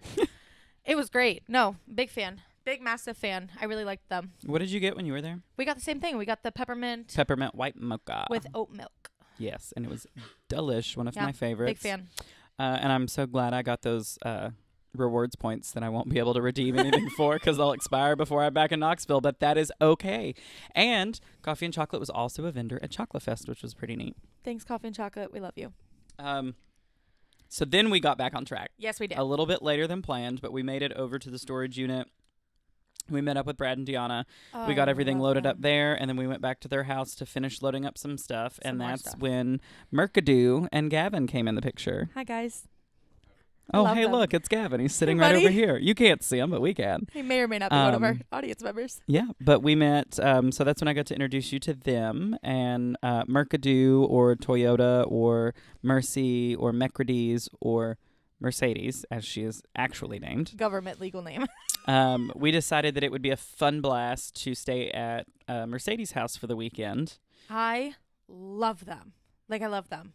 I know, they're a lot of fun, They are aren't they? so much fun. I do a pretty I decent love how I'm going job. to talk about you, and you're going to sit right here. This is going to be great. I do a pretty decent job of realizing what humans on this planet are decent human beings and know how to pick my friends well. So you're welcome. You really, really do, though. That's not a lie. I know. I have appreciate- good friends, and you're welcome that I introduced you to all of my friends in Knoxville. And now they're all my friends. Literally, you're friends with Literally. all of them on Facebook. Yes, I am. Hey, guys. Nice to see nice But to after that, we made it to over to see Brad you. and Deanna's house. Well, it was nice for you to No, see no, no, them. right now. Hey, guys. Nice to see you. Yeah, they're totally here. They are. But then we went over to Brad and Deanna's for a bit, and I had a hard Mountain Dew Baja Blast, and it was actually pretty good. I liked it. It Yeah, it tasted was like great. a Baja Blast. But then, do you want to talk about the four-legged friends at Brad and Deanna's? I love them. They're so cute. They're so adorable. And it was so nice because I miss Bruce every time we go on trips, or every time I go on a trip. So it was really nice that they were just so cute and cuddly. And So you got to meet Kit Kat, yes. and you got to meet Penny, Uh-huh. a.k.a. Pinnifer, Yes. and you got to meet Goose. Goose. And Goose is my favorite because Goose. whenever you tap Goose on the back, like butt pat. Yes. And Goose loves them, but then Goose just goes, She squawks. Quaw. and it's the funniest thing ever. And I got to hear it so many times. But then after we left there, we decided to go grab some Cookout. I One love of my Cookout. favorite I love restaurants. Cookout. You know, I got introduced Orlando needs to get a Cookout. I think we should petition this to... Stop, right now. right now. I'll sign it. Let's be the first two. Let's do it. Sign it. Great. He'll sign it. He wants a Cookout when he comes down here to visit. I No, think we should when have a he Cookout. lives here. I'm putting it in the air. Yeah. Manifesting it for you. Anyways, no, Cookout is fantastic. Cookout is so good, and it's cheap. So if you're Mhm. balling on a budget, it is good. I We just love always be it. balling on a budget in this household. Yeah. Mm-hmm. Yeah, we do. But It's great. No, big fan. and their tray options are great. And then all the excuse you. Hang on. I'm going to do it again. Okay. Smoke you another one there, Sherry. Haven't smoked anything. I think I But anywho, so we made it over to Mercedes and we had our Cookout and we were like, let's show you a couple of Frightworks videos and show you what Frightworks is. And then the next thing we knew, it was 2:30 in the morning. Yes, it was. Um, Hey, that couch, though, 10 out of 10. Would recommend. all right, Mercedes, you have a nappable couch. Yes, you do. So we finally got to bed at like 2:30 in the morning. We had Yes. plans. We were like, we're gonna wake up at 6. We're gonna leave the house at 6:30. That'll give us time to get some Starbucks and be there by 7. Yep. We woke up at 8:30. I'm a TV timeout. I'm going to pause and just go back to that morning conversation we had about how I didn't wake up for the airport and got judged hardcore. All of us, including the judgmental mofo sitting across from me, did not wake up either. Yeah, but see, here's the thing. No. No. Here's the thing. None of us woke up. Correct. Actually, every single one of us slept through our alarms except for you. You woke up and said, "Oh, no one else is awake. I'm going back to bed." You told me you did that. I did do that. Okay.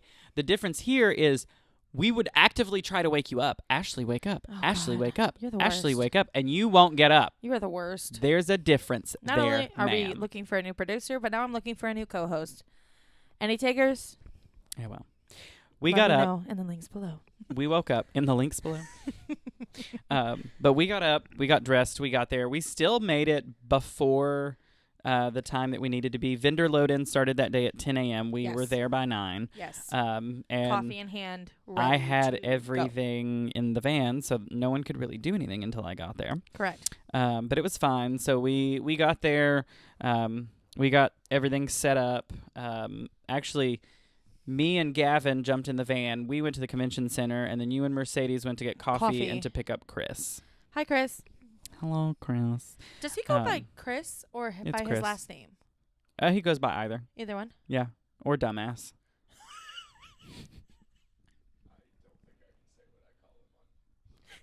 Yeah, that's also true.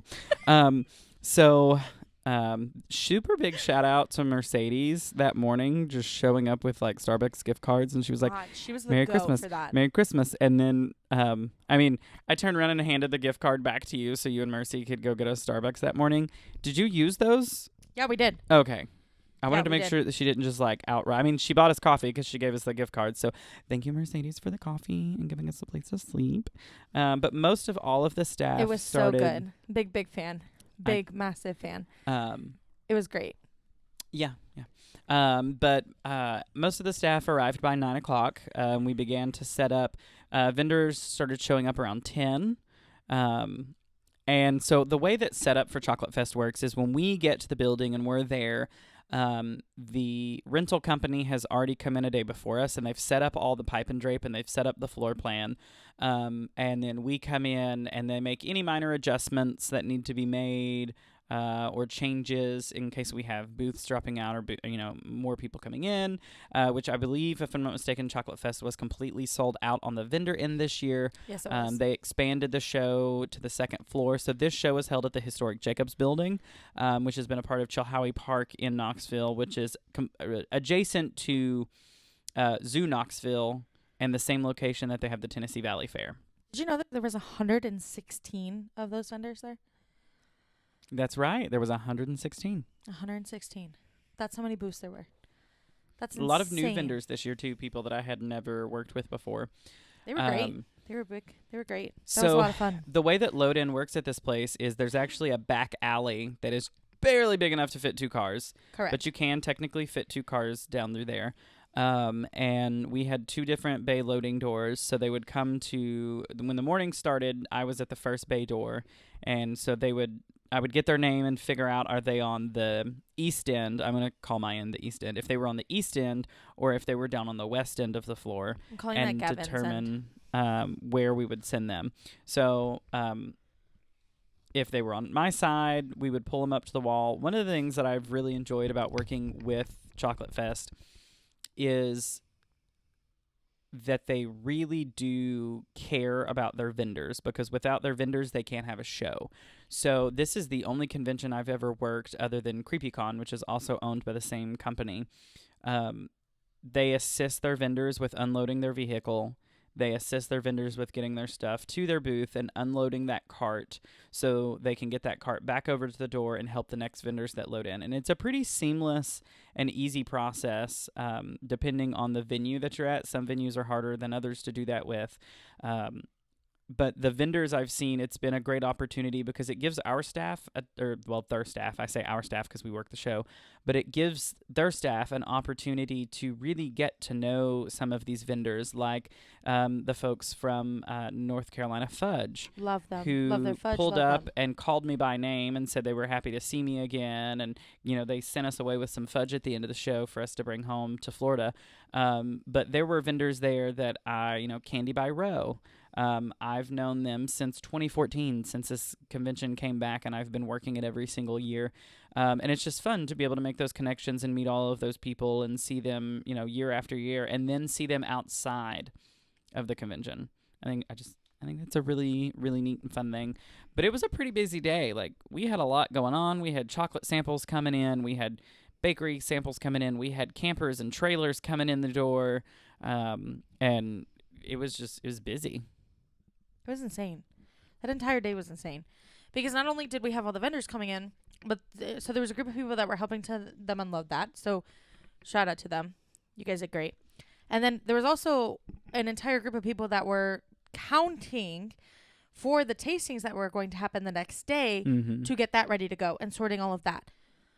My head hurt from the math of counting so many pieces of chocolate, 22 in like 22 different pieces, or 22 different companies brought their candy or their chocolate, cookies, And it salsa. was, how many samples did they have to 22. bring?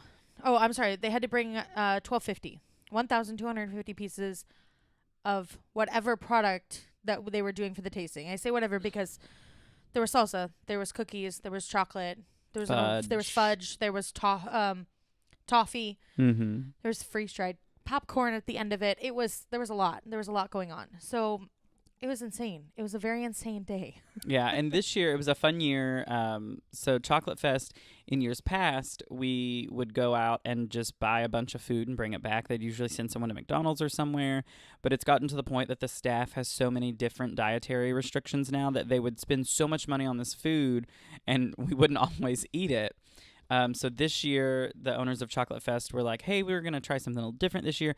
This year, just whenever you get hungry, you decide it's time to go eat, just let us know, and then you can head off property and go grab food wherever you want, so you can get whatever it is that you want to get versus having to eat a McDonald's double cheeseburger or something. And we were so busy, and the day was going so crazy that Mercedes left the property for a little while to get what we needed, and she calls me, and she goes, "Are you okay with chicken?"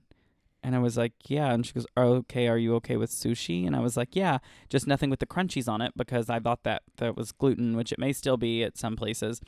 So she goes, okay. And then the next thing I know, she comes back and she's like, hey, your food's over there in that bag. So I go to get the food and I pull it out, and it's a whole ass rotisserie chicken. And we ate that like it was the last meal on earth. We tore into that shit so fast. And the best part is there were 3 packets of sushi in there, and there were 2 that were identical that were like, I think it was it salmon? I think salmon and tuna. Salmon and tuna. And we're eating it, and then there's this one other one, and it looks so good. It had eel sauce and spicy mayo, and it had the crunchies on it. And I was like, did Mercedes buy us this? I thought I said no crunchies. So then I call her to be like, hey, did you misunderstand me and think I said crunchies and instead of don't get crunchies? And so she doesn't show up, and I'm like, that eel sauce.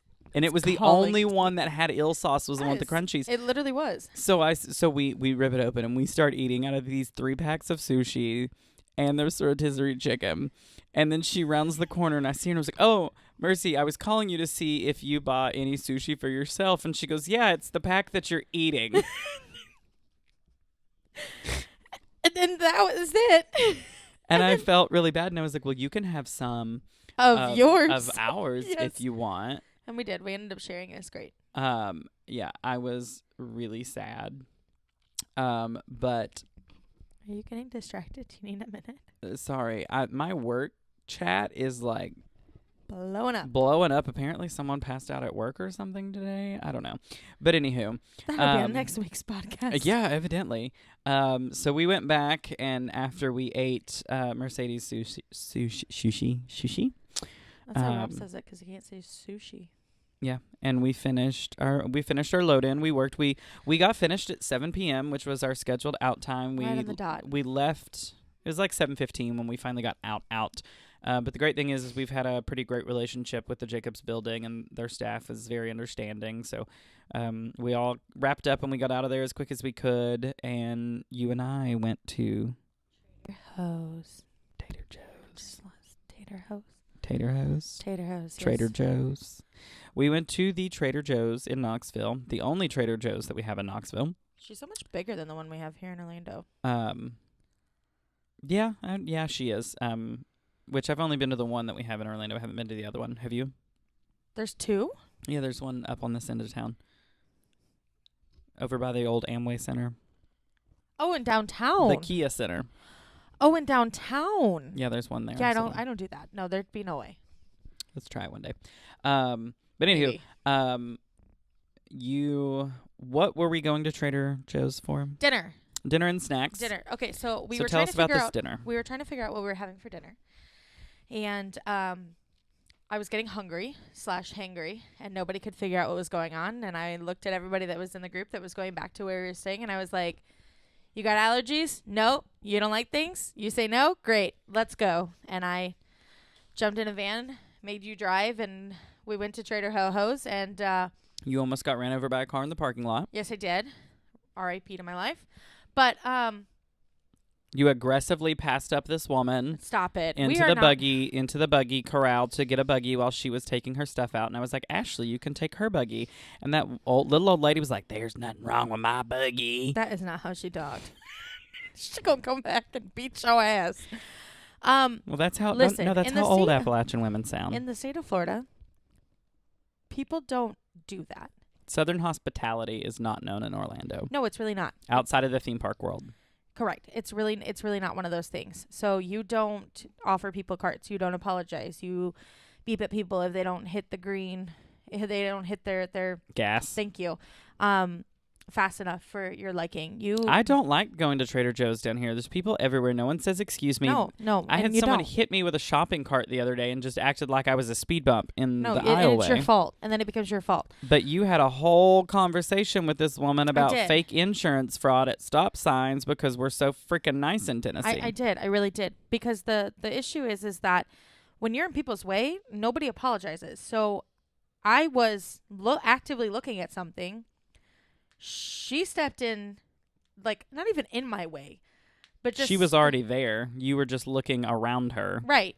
Not like I didn't need what she was looking at. I think I was looking over her.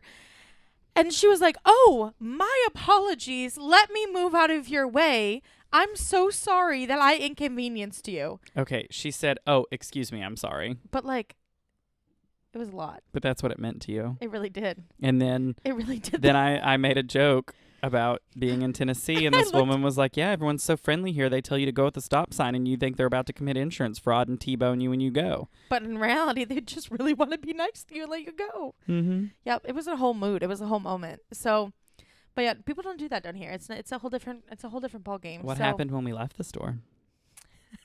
So we get all the things we need for dinner and snacks, and see this man walking towards me with his actively looking like he's gonna get his cart, and I go, "Hey, you can have my buggy."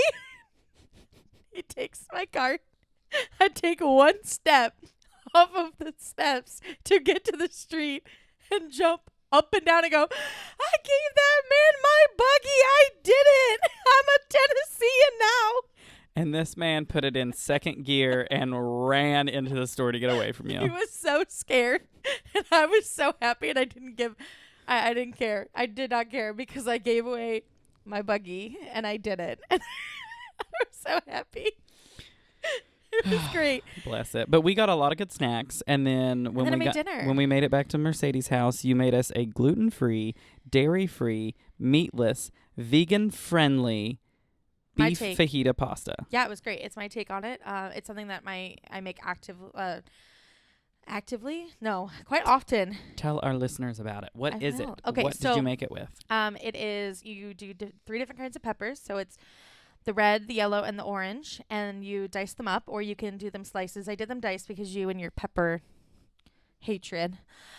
So you can either dice them or slice them, and then it is fake ground beef that you. Beyond meat. I don't think that's what it is at Trader Joe's. That's but what we're calling it. Sure. So you do that, and you cook that all up, and you saute all those veggies, and then what you do is you boil your pasta. So for us, it was gluten-free pasta. You cook that into the packaged time frame, and then you're going to add tomato basil sauce, and I added dairy-free heavy whipping cream, and you kind of thicken it up a bit.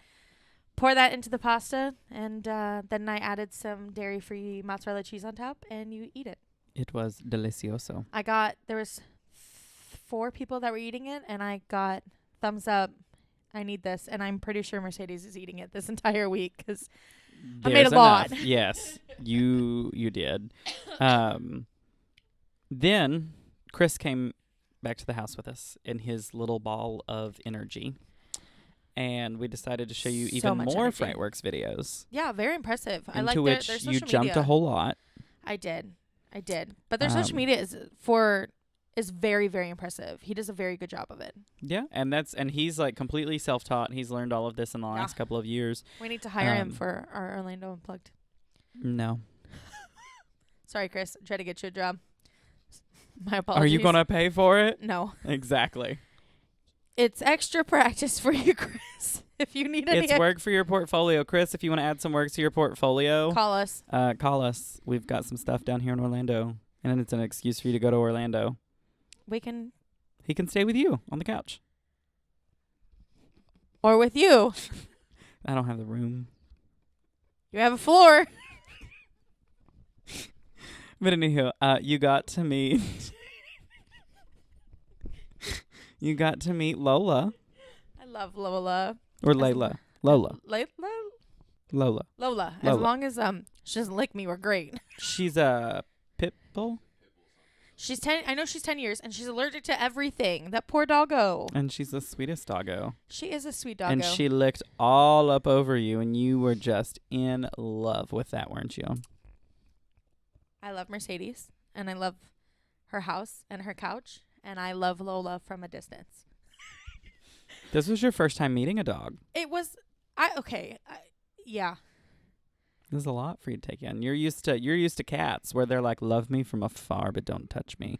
And then Lola's like, I will love you to a fault. You are amazing, mother. Yeah. it was a lot. Oh, it's It was a midnight, lot. and we just got back today. I'm tired. Yes, but we got more. We're going gonna to get talk about. unhinged. We're gonna So get very unhinged. we went to bed. We stayed up and we went to bed No. at 3 a.m. At 3 a.m. And what time were we supposed to wake up? At 6. And that was a rough morning. It was. But let me tell you, when I woke up that morning, I woke up and I was like, oh, I'm up before my alarm. And I look to the bottom of the door and I see a light on and I can hear someone walking in the house. And I thought, oh, someone else is also up. And about the moment I'm getting ready to pull the covers off of me and get out of the bed, Mercy just cop knocks, and it sounds like she's going to beat down this front door, and she's like at the top of her lungs. She's like, good morning.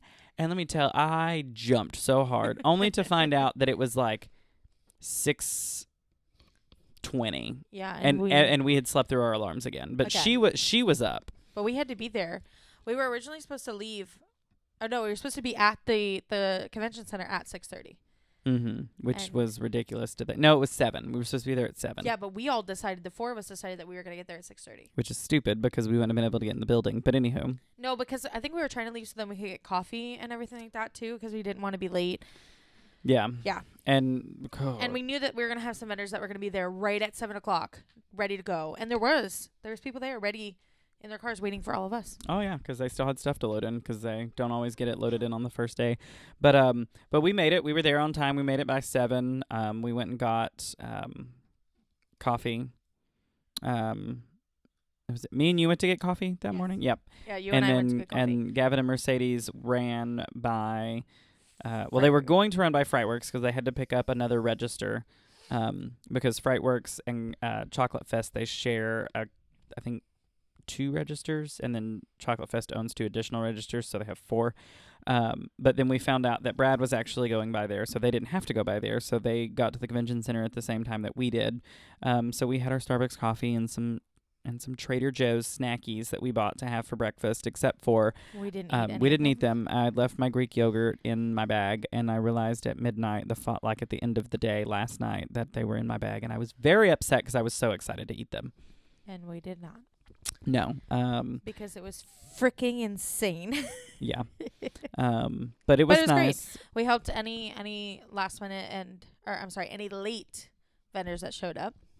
Yeah, There we was a had some couple flew in by the seat of their pants. I don't know how they do that. That for me would be so stressful. Like showing up there, some of them showed up 10 minutes before the doors even opened to the public. Mm-hmm. I cannot imagine setting up that entire booth like that. I don't think they're supposed to show up that late. I don't think But so. life either. happens. It does. It does. But I just can't imagine how stressful that would have been for them. And they all got there, and everybody got everything set up, and it looked great. Yes, they did. And the show opened, and we got to help 116 vendors with everything. Nope, it's right here. It's always right here. Oh, now mine's messed up. Why you got to keep messing with? You messing with the sound. Stop moving. Just don't move your body at all. I'm gonna get up. Stay in one position. No, you're not I getting need up. some water. Nope, you're not getting up. Gavin, go get her some water, please. No, don't do that. You can That's find the rude. dishes. No. Get her Stanley cup. Where's the Stanley cup? That's what I need. Where is it? I don't know. I Go know find it's her up Stanley there. cup. It's on the kitchen counter. She's not allowed to leave this spot. She must stay right here and finish talking because Thanks, we're in the Gavin. middle of You're the talking best. about I'm our so event day. sorry. I'm We're in so the middle of our sorry. event day. You can't just stop the event like that, Ashley. Can you imagine? You know, it was, by the way, the Stanley did not go to the event. It's probably a good thing. It probably would have Probably. disappeared. I probably would have still been in Knoxville. No, this was great. So we also had to not only help with any late vendors that showed up at the last minute with any of their needs, but we also had to confirm that all of our tasting vendors had their appropriate number of samples needed for the tasting event. That was intense. That was really intense.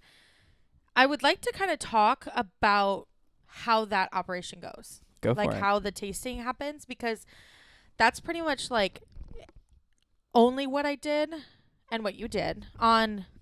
I can barely hear myself right now. Can you guys hear You're me? fine. Keep talking. Okay.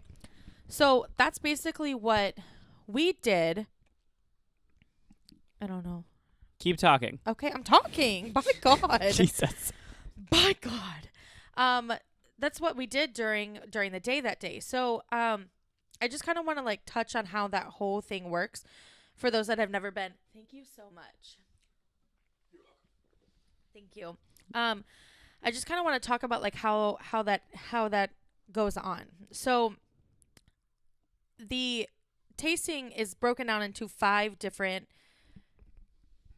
sessions. Thank you. Words today. We're just not getting along.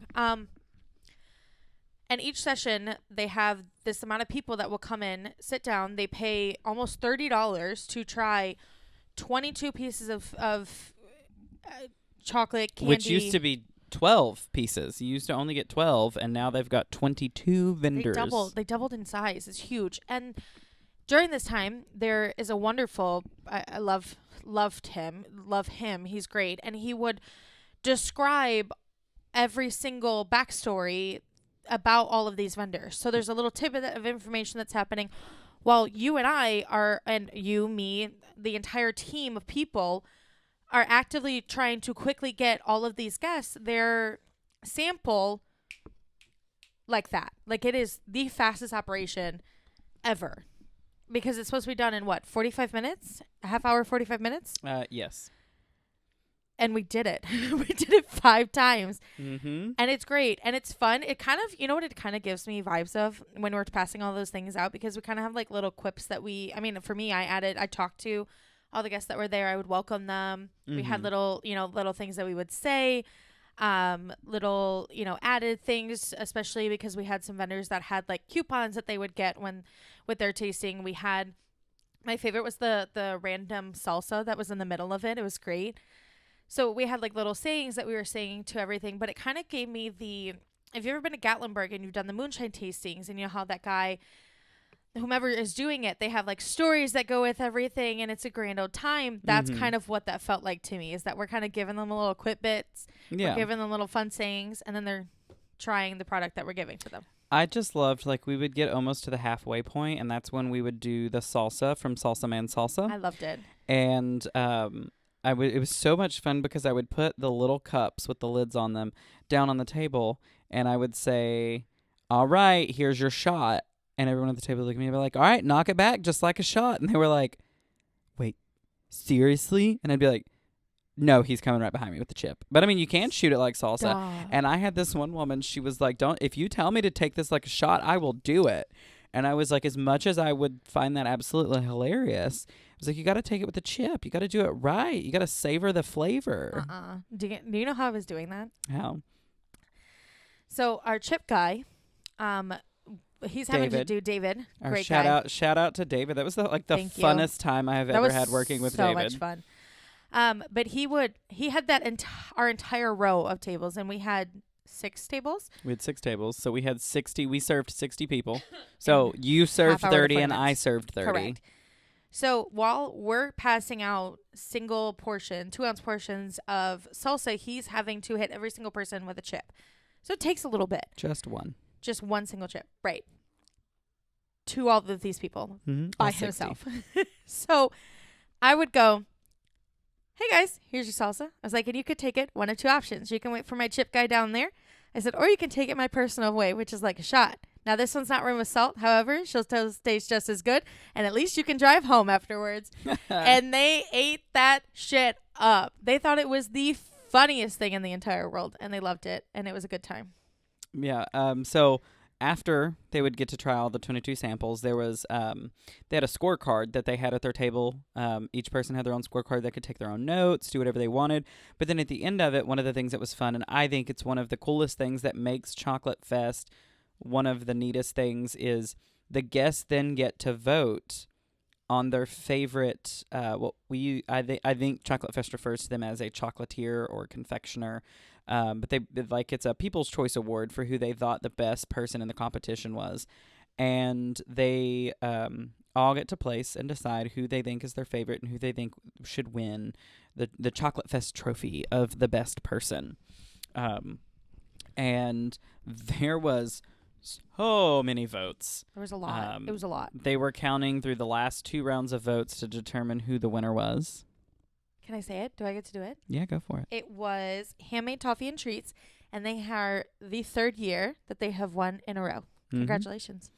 Yeah, they have been a huge fan favorite. They're so good. Their food always comes out good. And I think it was, for me, I think the best part this year was that there were so many new people that entered the competition. You know, you had Anya's Gone Nuts, who was there last year. You had Bake That Dough, my favorite, Big Oz Coffee. They were so. Did you get to try that? I did. We so served. good. We served a little like Dixie cup of coffee to every single guest in less than 2 minutes. Yes, we did. I had to hold that tray like a boss. Yeah.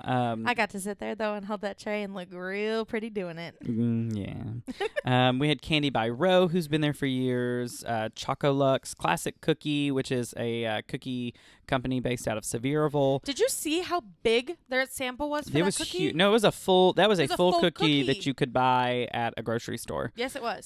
We had Handmade Toffee and Treats, JL Fingerin Craft and Confections, who has been known at CreepyCon and Frightworks as JL Fingering Crafts and Creations. And they coined the name for the, I'm going to mess it up, but it's the s'more, how do you say it? S'morebit. S'morebit. It's a s'morebit. s'more bite, and it's so cute, and I love it. It got quite a lot of positive feedback too. The guests really love that. Yeah, and it was fun to see her branch out into something new. I love that. There was Kilwin's, Kimmy's Kitchen, who's been a part of Chocolatefest for many years, Mama Bear Sweets and Treats, Marble City Sweets, who were seen on, I think, the inaugural season of Sugar Rush. Yes. If not, they were on Netflix's Sugar Rush. Did you see them? Did you walk past their booth? They all had matching pink chef coats. Yes. I loved that. I thought that was so cute. We had Myrtle's Bakehouse, who was inspired by cookies. Grandma Myrtle, who smoked and spent her time at Easttown Mall. And forever 37 years old. Yeah. Yeah. Or something like that, yeah. Our announcer, that's a step down pat. Nani's Barn Bakery. Yes. Old South Candy, Salsa Man Salsa, who, Love again, just delicious salsa. Sassy Pants Sweets and Treats, Sugar Mama Cotton Candy. Those are so cute. You get little, 2-ounce cup of cotton candy. It's Yeah. adorable. Sweet Somethings, Sweets in a Snap, the Chocolate Ladies, who have been a part of Chocolatefest, and then They've been a part of another Chocolatefest. new vendor. I think I think when I heard the Chocolate Ladies, they've been a part of Chocolatefest for quite a while. Yeah, I think They're they've one of the OGs. Yeah. Yeah. And then the last vendor we had, which was also a new one, which was the Freeze Dried Shop, who they freeze dry everything, which is like a new fad in the candy and dining world. But that's the name of just the chocolatier vendors, the people that entered the competition. That doesn't include all the rest of sponsors. almost, the rest of the 116 different vendors that were there that were also Yeah, selling and they had chocolate. everything from apparel to knickknacks to T-shirt printing, cup To printing. tchotchkes. They're not knickknacks. Whatever. You know, you had like C&D Twisted Designs. You pick teas. The It's quite a bit. mason jar something. It's like a loose leaf tea. I forgot her full name, but A couple of my favorites being the Tiger Blooms. yeah, she was, That was great. what was she was like an apparel She and was like knickknackies. I love her saying, "Normal gets you nowhere." Yeah. I love that. We had our coffee. Uh, Company? You You Brew Brew. Coffee Company. They were great. With Andrew Ellis, who we had a long, fun conversation with him. So who knows? We may do something fun with him in the I would love future. to. He's not from Orlando, No. but he knows a lot about coffee, far more than I ever did. And Correct. I used to do coffee stuff for a living. But I love that his logo was "Take control of your cup." So, Love it. sup, Love Andrew? it. We'll reach out soon. Yes, please. What is the C&D Twisted Designs? Yes, so C&D Twisted Designs is actually a vendor that I met They were great. She's last great. year, I love her. and I actually got her in as a consignment seller at Frightworks in their gift shop, and I bought another cup from her this year. Yes. Oh, Um, Poppin' in the City, our popcorn company. yes, the dill pickle and spicy ranch. Yes, and Most of their popcorns are gluten free. and the lemon cookie. Stop. I'm gonna eat my body weight in the lemon cookie. I know. I love how I took the lemon cookie. Like I took a bite of it, and I gave this puzzled face because I was like, Stop. "This You really flavor, did. this flavor reminds me of a oh yeah, lemon cookie." It's the best. And she was just dying. She thought that was the funniest thing she'd ever heard. It was great. And then coffee and chocolate were there. Yes, they were. They were there, so that was very exciting. And there were Um, tons of other vendors, tons of other stuff going Oh on. my gosh, Knox there's so Aerial much. Arts was there performing. So they normally do Oh, and- silk performances, and they Yes. hang from silk. But the last couple of shows that I've worked with them, they've been doing, I don't know what it's called, but it's a pole. And on the top of the pole, there's like a circle. Yep. And the whole thing spins. It was insane. It was And they so cool they to were doing watch. shows from that. There was a cake contest. Yes. Oh, and we cannot forget about our fudge friends, our North Oh, yeah. Carolina fudge. Yeah. They were so great. I got a nice, fun Tennessee lesson, which was No, you got an So Appalachian lesson. I did. Because I they're did. from North Carolina. I got an Appalachian lesson. It was great. He taught you the difference between a hillbilly And a redneck. and a redneck, and that And he was that. a hillbilly. Yes. And then he also taught me the word youngins Mm-hmm. and over yonder there. Over yonder there. Down yonder. Down yonder. Oh, that's a good book. My Summer Down Yonder. Oh, and speaking of book, we had the 100 fun things to do in Knoxville.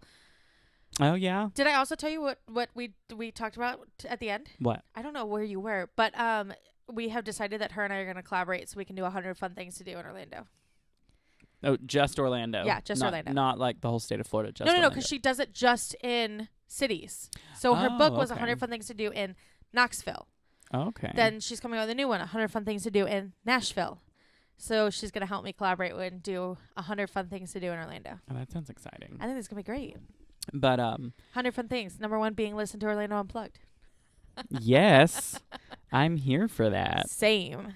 But then the day came to an end. We had all that fun and excitement going on, and then it was time to get them all out.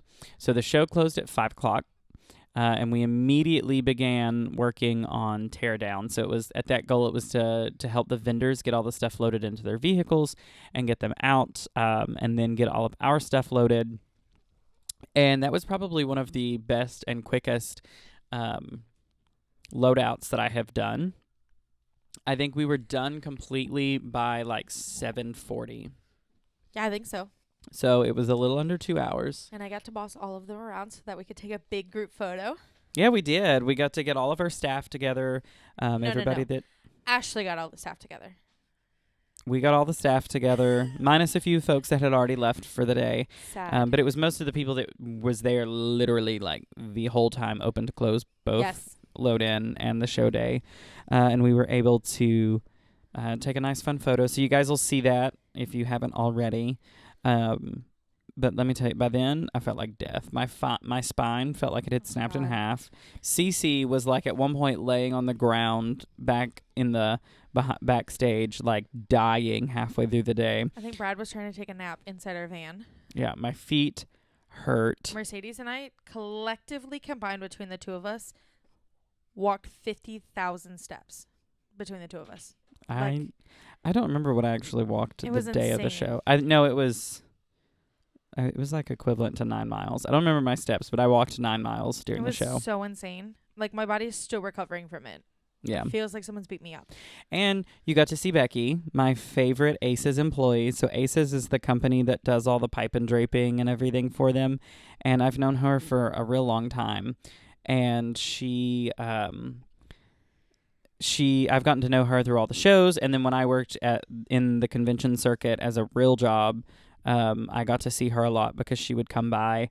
And she wasn't going to be at the show this year. She had stuff going on. But one of the guys called her. Stop. Did they really? Yes, because I was like, call her right now. So he calls her, and he just hands me his phone, and she answers the phone, and I'm immediately like, where are you? And she was like, oh my God, I'll be right there. So she shows up, she comes, and she sees me, and she's like, I've got to go. I've got to be at one of the high schools nearby, so I've got some stuff I have to do with them, but she stopped by to see me. And then she showed back up for Teardown the next night, and it was really funny because I heard this, like, cackling, and I just yelled out loud. I said, is that Becky or the Wicked Witch of the East I hear? And I round the corner, and she is, like, elbow deep in this Walmart bag of candy that Chocolatefest gave to Aces when we were finished, because we always like to give out some of the candy that we get to our lot. building staff and everything. So we had given them a bag of candy, and I just round the corner, and Becky is like digging through this bag of chocolates, and she's like, oh, hey, honey. But it was really nice to be able to see her on my trip up there, especially now that I'm not in East Tennessee anymore. But it was a lot of fun. And then we finished up, and we went to dinner. We ate our body weight Mexican food. We went to Habaneros on Asheville Highway. It's great. I had never been to this restaurant before. I had no clue what to expect. But I knew we didn't go to that one last year for Creepy Con. No, we didn't. We went to a different Mexican. I have never been to that Habaneros before. You're Gavin is lying. saying we've went there before. I have never been to that Habaneros. That was my very first time ever going there. You all have at some point, but it was not a time that I went. You were there. I went to the one that was like in a random place. But anywho, Hey, all of the Chocolatefest people that are listening, I'm gonna need you guys to put it on social media. they're photo. not going to know. They've slept since then. You never know. I'm on Anywho, your team, buddy. we for it. we get there, and I looked at Deanna, and I was like, Deanna, what are you getting to drink? And she was like, a margarita. And I was like, good, because I want one too. What size did you get? And she was like, I don't know. He didn't ask me. And then a minute he comes out with the hugest margarita on the planet, and she goes, apparently I got this size, and apparently everyone at the table got that size because they were all giant margaritas. I did not finish mine. They were huge. Those were massive. But you know what I got to do? I got to literally drink them out of sweet tea. Yeah. They ran out. But my favorite thing is when Jennifer was like, can I get guacamole? And the server went, no. They have the last one. And then he just walked off. Left. And disappeared. we were laughing and was like, oh my God, LOL. Like, did this guy literally just do that? And then he walks back out with a bowl of guacamole and sets it down in front of her. And so he goes to take everyone's order, and he gets to me. And at this point, I hadn't studied the menu enough, and I don't know Mexican restaurants enough to know what all their ingredients are and what I can and can't eat right now. So I looked at him and I was like, 1 minute, I've got some dietary restrictions. I just need to look. He set a minute timer on his Apple Watch, and he goes, you have 58 seconds. And then walks away and starts taking the rest of the table's order. And then when his timer goes off, he comes back over to me, and he was like, your time is up. What do you want? Or you don't get food. Literally. And it was really funny. Like, he was being funny. And so I got just a ground beef taco in a corn tortilla, a soft corn tortilla. But I was like, can I just get like a taco with, I can't remember what I said, but he was like, what kind of meat? He was like, you want ground beef? You want chicken?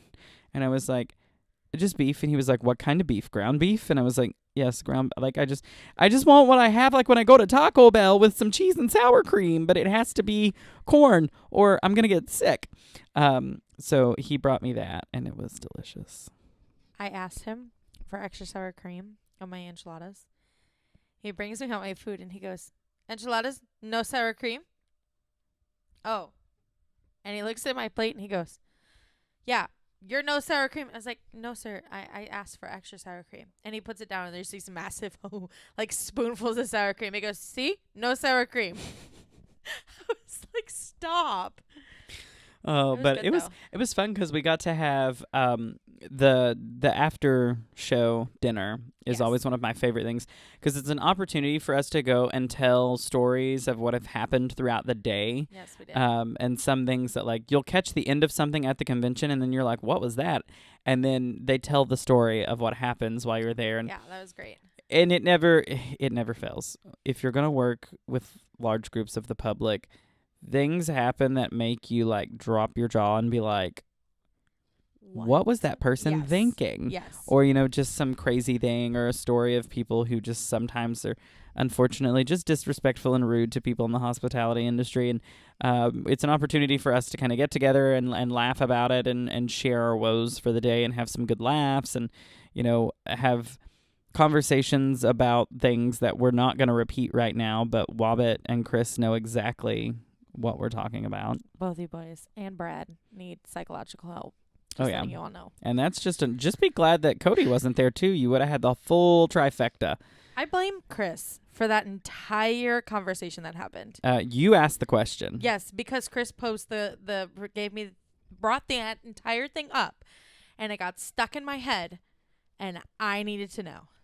Yeah, well. And I wish I wouldn't have asked the question. Yeah, well. But Psychological help. we finished up dinner. There was a lot of laughs. You know what I have to say about that entire team, though? What? All of those people that I met are I'm getting called out, so I don't want to do it. But I'm Your gonna new do it. favorite? They're my new favorite people. I love them.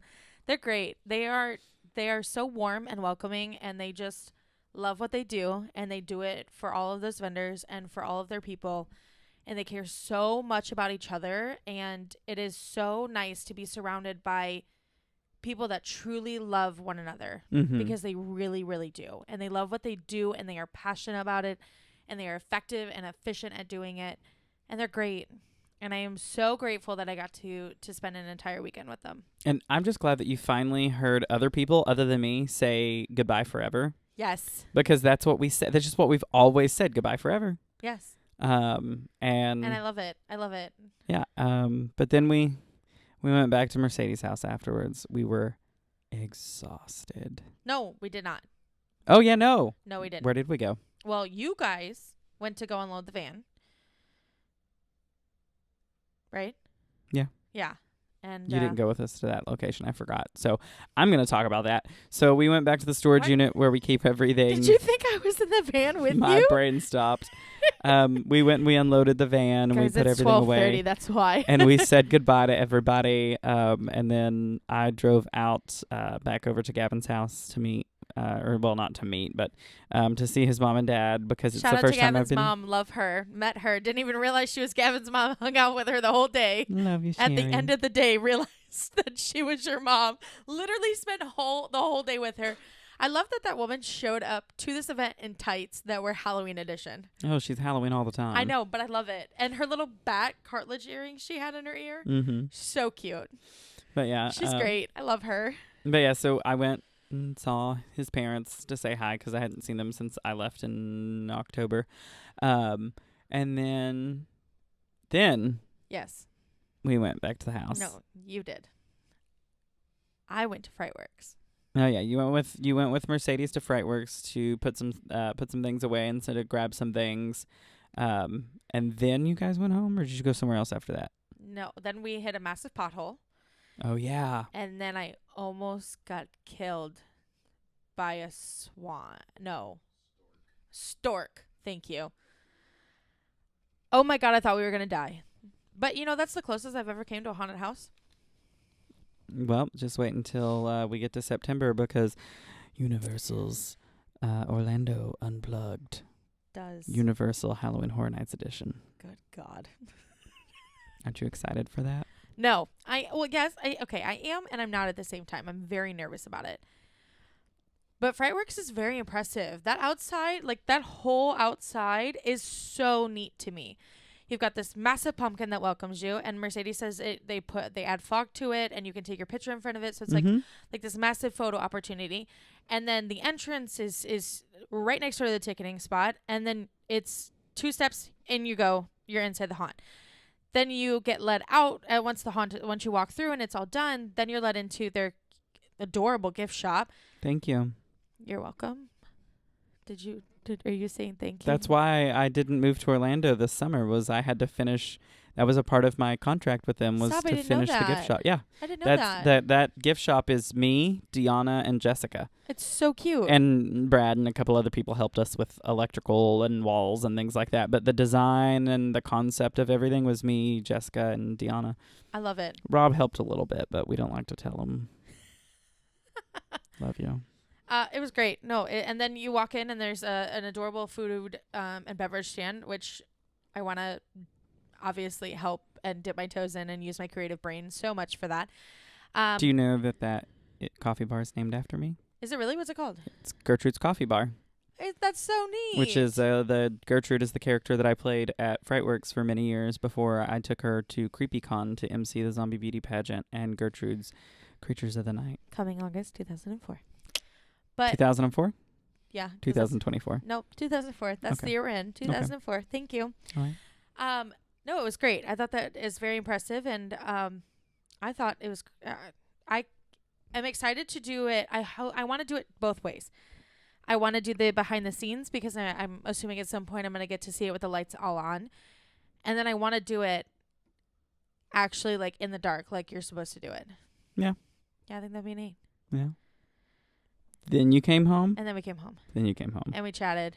And then we slept. And then I slept. And we slept until 11 o'clock today. Oh my God. I could have slept all day. It was so nice. So good to sleep. So nice. Then we got up. We helped Mercedes clean up a little bit from our mess because we kind of created a mess this week. Sorry, babe. But we had it was so much fun. It was a blast. And I'm really glad that we didn't end up staying in a random Airbnb or at a hotel because I think it was just more fun to be really around was. friends and have a good it was time. A blast. So then we packed up. We took the U-Haul back, paid a lot of extra money for the U-Haul because we're stupid apparently. And then I got to meet your sister and soon to be brother-in-law. Mm-hmm. That's exciting. Congratulations to them. Mm-hmm. They finally picked a date. Did they really? Yes, May 2025. Wow. That's so cool. And And then you met my mom. I did. And you already met my dad the other day, so. Yeah, I was like, hey, nice to see you. Yeah. Shout out to Dad. We went to Blue Moose, which was a burger and wings place. So good. I thought the food was really, really good. I like the atmosphere. Yeah, it was fun. And then afterwards, we had a little bit of time left over, so my sister, we all went over to the Starbucks outside of the airport, grabbed a coffee. They messed up every single person's order. Yeah, they did, didn't they? They did. They messed up your sister's coffee. Except for Gavin. Because Gavin, I ordered Gavin an iced matcha latte on my BOGO buy one, get one free. You should have done that. And then I ordered a peppermint white mocha with oat milk. Yep. And no whip. Yep. And they made mine iced. And she was like, well, iced is what was on the ticket. And I was like, I get that, but I didn't say iced, and Starbucks drinks default to hot unless they are specifically designed to be an iced drink, like a refresher or something. So she remade that, and then she gave you the wrong tea. Yep. I already ordered the peach tranquility, and she gave me mint. And what did they do to They Chloe didn't now? add her extra shot, and they put whipped cream on it, and she doesn't do dairy. But she was like, I'll live. So she drank it anyways. Yeah. I asked for my drink to be remade because I wanted a hot drink because it was like 50-something degrees and raining outside and it was cold. And then we went back to the airport. We checked your suitcase. Yep. It still, after adding everything to it, we were still under the weight limit. Yay. Yeah, I wasn't even close to it. I didn't even add any extra things. When I got on the plane the first time, it was 30 pounds. When I got on the plane the second time, it was still 30 pounds. Oh, that's weird. And I added T-shirts and a matching sweater. And my cup. There was a lot of stuff in There's there. a lot of stuff in there. And then we went through TSA, and so Gavin has never flown before. Gavin came back with us to Florida for 2 weeks. So it was you went through the TSA first, then Yes, I Gavin, then me, so we could make sure that there was no issues. And plus he could watch. He could how it watch was someone do it, and then he could do it, and then there was someone behind him in case he got stalled out. Correct. because we're good friends like that. And we get through the machine, like the little X-ray machine they take of your body. Yes. And then it takes forever because I still don't understand why it's like this at TSA. But when the package goes into the machine, the conveyor belt going in and the conveyor belt going out stops. So there's like 3 bags outside the exit of the machine, but they stop while they're reading the 4th bag that's still in the machine. So it takes forever for your bag to finally get to you. And sure enough, my bag, last bag, not the suitcase, the carry-on bag, gets pulled to secondary inspection. What was in it that was the problem? I don't know. He didn't say. He asked me, is there anything sharp in here that could stab or poke or whatever? And I've always been told, and I will always answer, not to my knowledge, because truly I'm like, no, there shouldn't be, but people have stabbed themselves with some weird things. So I always say no because I packed my bag and I know that there's nothing in there, but I still say not to my knowledge. He opened the bag. He moved a couple of things around in there. There was a vape, so he picked up the vape and then set it back down. And then he picked up a brown paper bag that had my fudge from North Carolina Fudge. And the Love TSA that. agent stared it down, and it was. I'm really bad about making jokes at horrible times, so I was about to make a joke of wow, you pulled my bag over just for some fudge. You could have just asked for a piece, but I didn't. And then he was like, okay, and have a that good would have day. been how Dustin would have been arrested at TSA.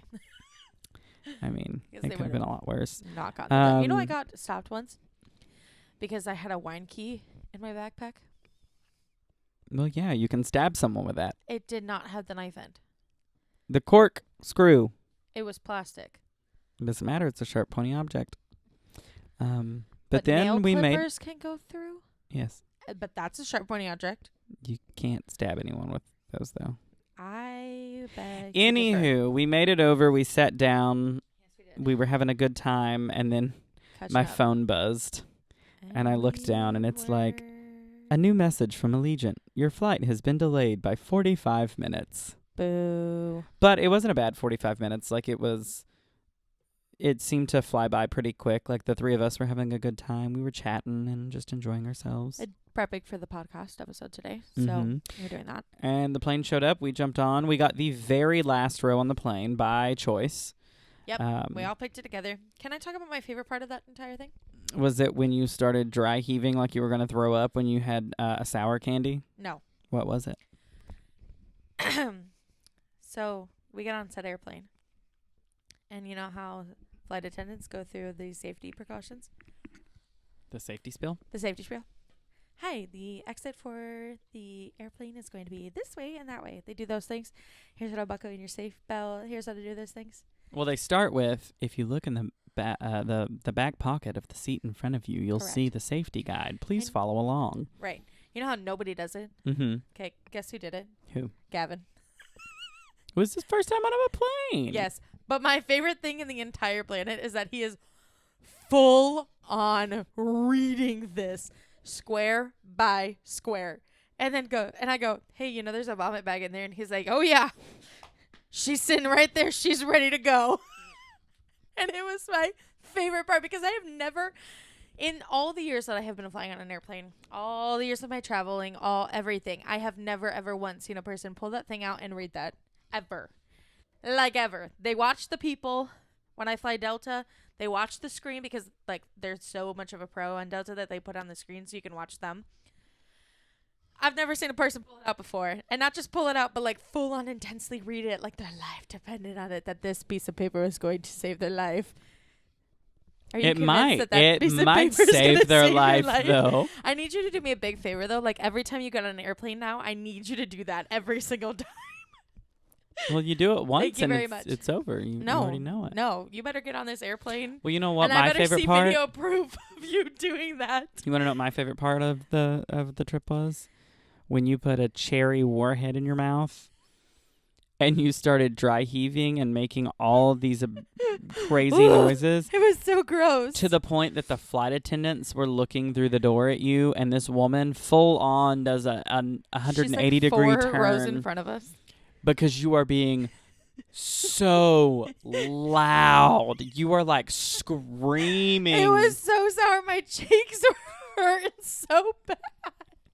And then I couldn't breathe because I was laughing so hard. All of us were laughing. And people on the plane are just like, What the- shut up.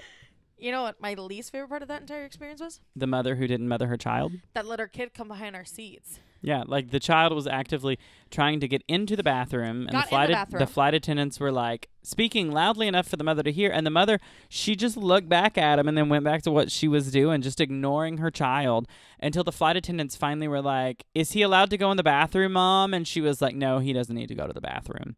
But she wasn't like, "No, come sit down, little Johnny." She's just like, "No, he doesn't need to go to the bathroom," and goes back to what she's doing, just leaving her child running around an airplane. And my favorite part is then she just turns around and she looks down the plane. And just like this, she's got her backpack on. She's ready to go. And she just dead center forward. And her kiddo's behind her. Mm-hmm. And I'm just like, what the fuck, And dude? for the record, this is when we were deplaning, not like mid-flight. But still. And the child would scream and cry if there was any turbulence. The entire time. And she'd she be would like, just go, "Shh." shh, really loudly. You know, And at I'm one point like, she told him to shut up. who I does was like, listen, that? Linda, I'm about to tell you to shut up. Like, that was just ridiculous. It was too much. It was too extra. But, anywho, then it was a blast. But we so made it much back fun. home. Picked up my bag. 'cause Picked we up your checked in. bag. We caught an Uber. Yes, we did. And we caught a Lyft, actually. We caught a Lyft back here. We got some dinner in us, and we decided that we would sit down and record this episode so it can air on time. And it was a fun day. And So, that yeah. kids was unplugging Knoxville. Yeah. Actually, I think we should change it. It's not unplugging Knoxville. It's unplugging Chocolatefest. Unplugging Chocolatefest and our Yes. inability to count mileage on a U-Haul. Woo. But anywho. But guys, we hope that you have enjoyed today's episode. If you have any questions about Chocolatefest or CreepyCon, which is their other production that they do, feel free to reach out to us on social media. Or You can, or Frightworks. You can, don't forget, you can follow Chocolatefest. You can follow CreepyCon. You can follow Frightworks. They're all on social medias. I'll link all of those this week, so I will give you all. You're not linking anything. Don't lie. I'll link them. Okay. I'm looking for a new person. You fired.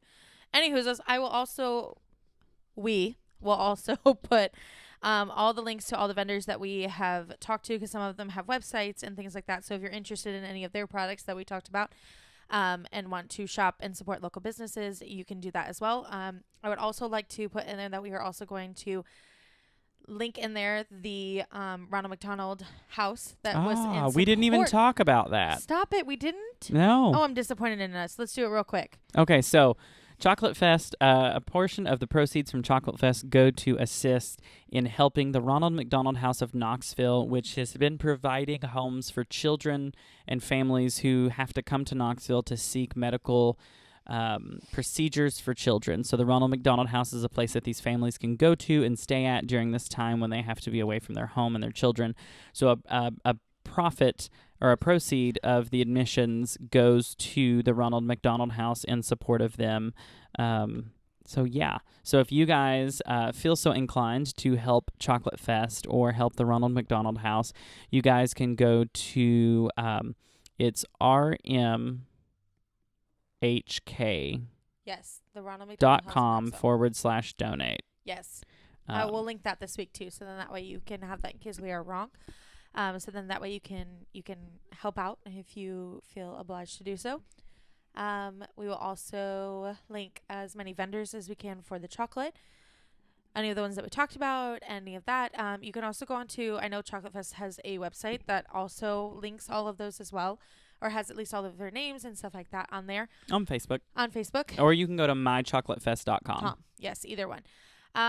You'll see a ton of behind the scenes photos and videos and pictures and quip bits and shorts of the entire weekend as well on all of our social media pages this week. I have a correction. Uh-oh. It's Knox, as in like KNOX. KNOX. rmhc.org/donate. /donate. Mm-hmm. Love that. And yeah, so with that being said, guys, just a friendly reminder that the views of myself and Ashley do not reflect the views or opinions of those associated with Chocolatefest, any of their staff, volunteers, or vendors. But we love them just as much. We do, and we hope you guys have enjoyed today's episode. Be sure you guys tune in next week when we get to part two of Unplugging Orlando. Unplugging And the City Beautiful. Unplugging the City Beautiful, part 2 Yes. of that wonderful Orlando history. It's been fun. It's been fun, but it looks Hey. like Rob wants to chat with us, and we've been gone for a really long time, so let's go give some attention to our family here. And I really want to go to bed. Same. So, All right. bye, guys. Bye.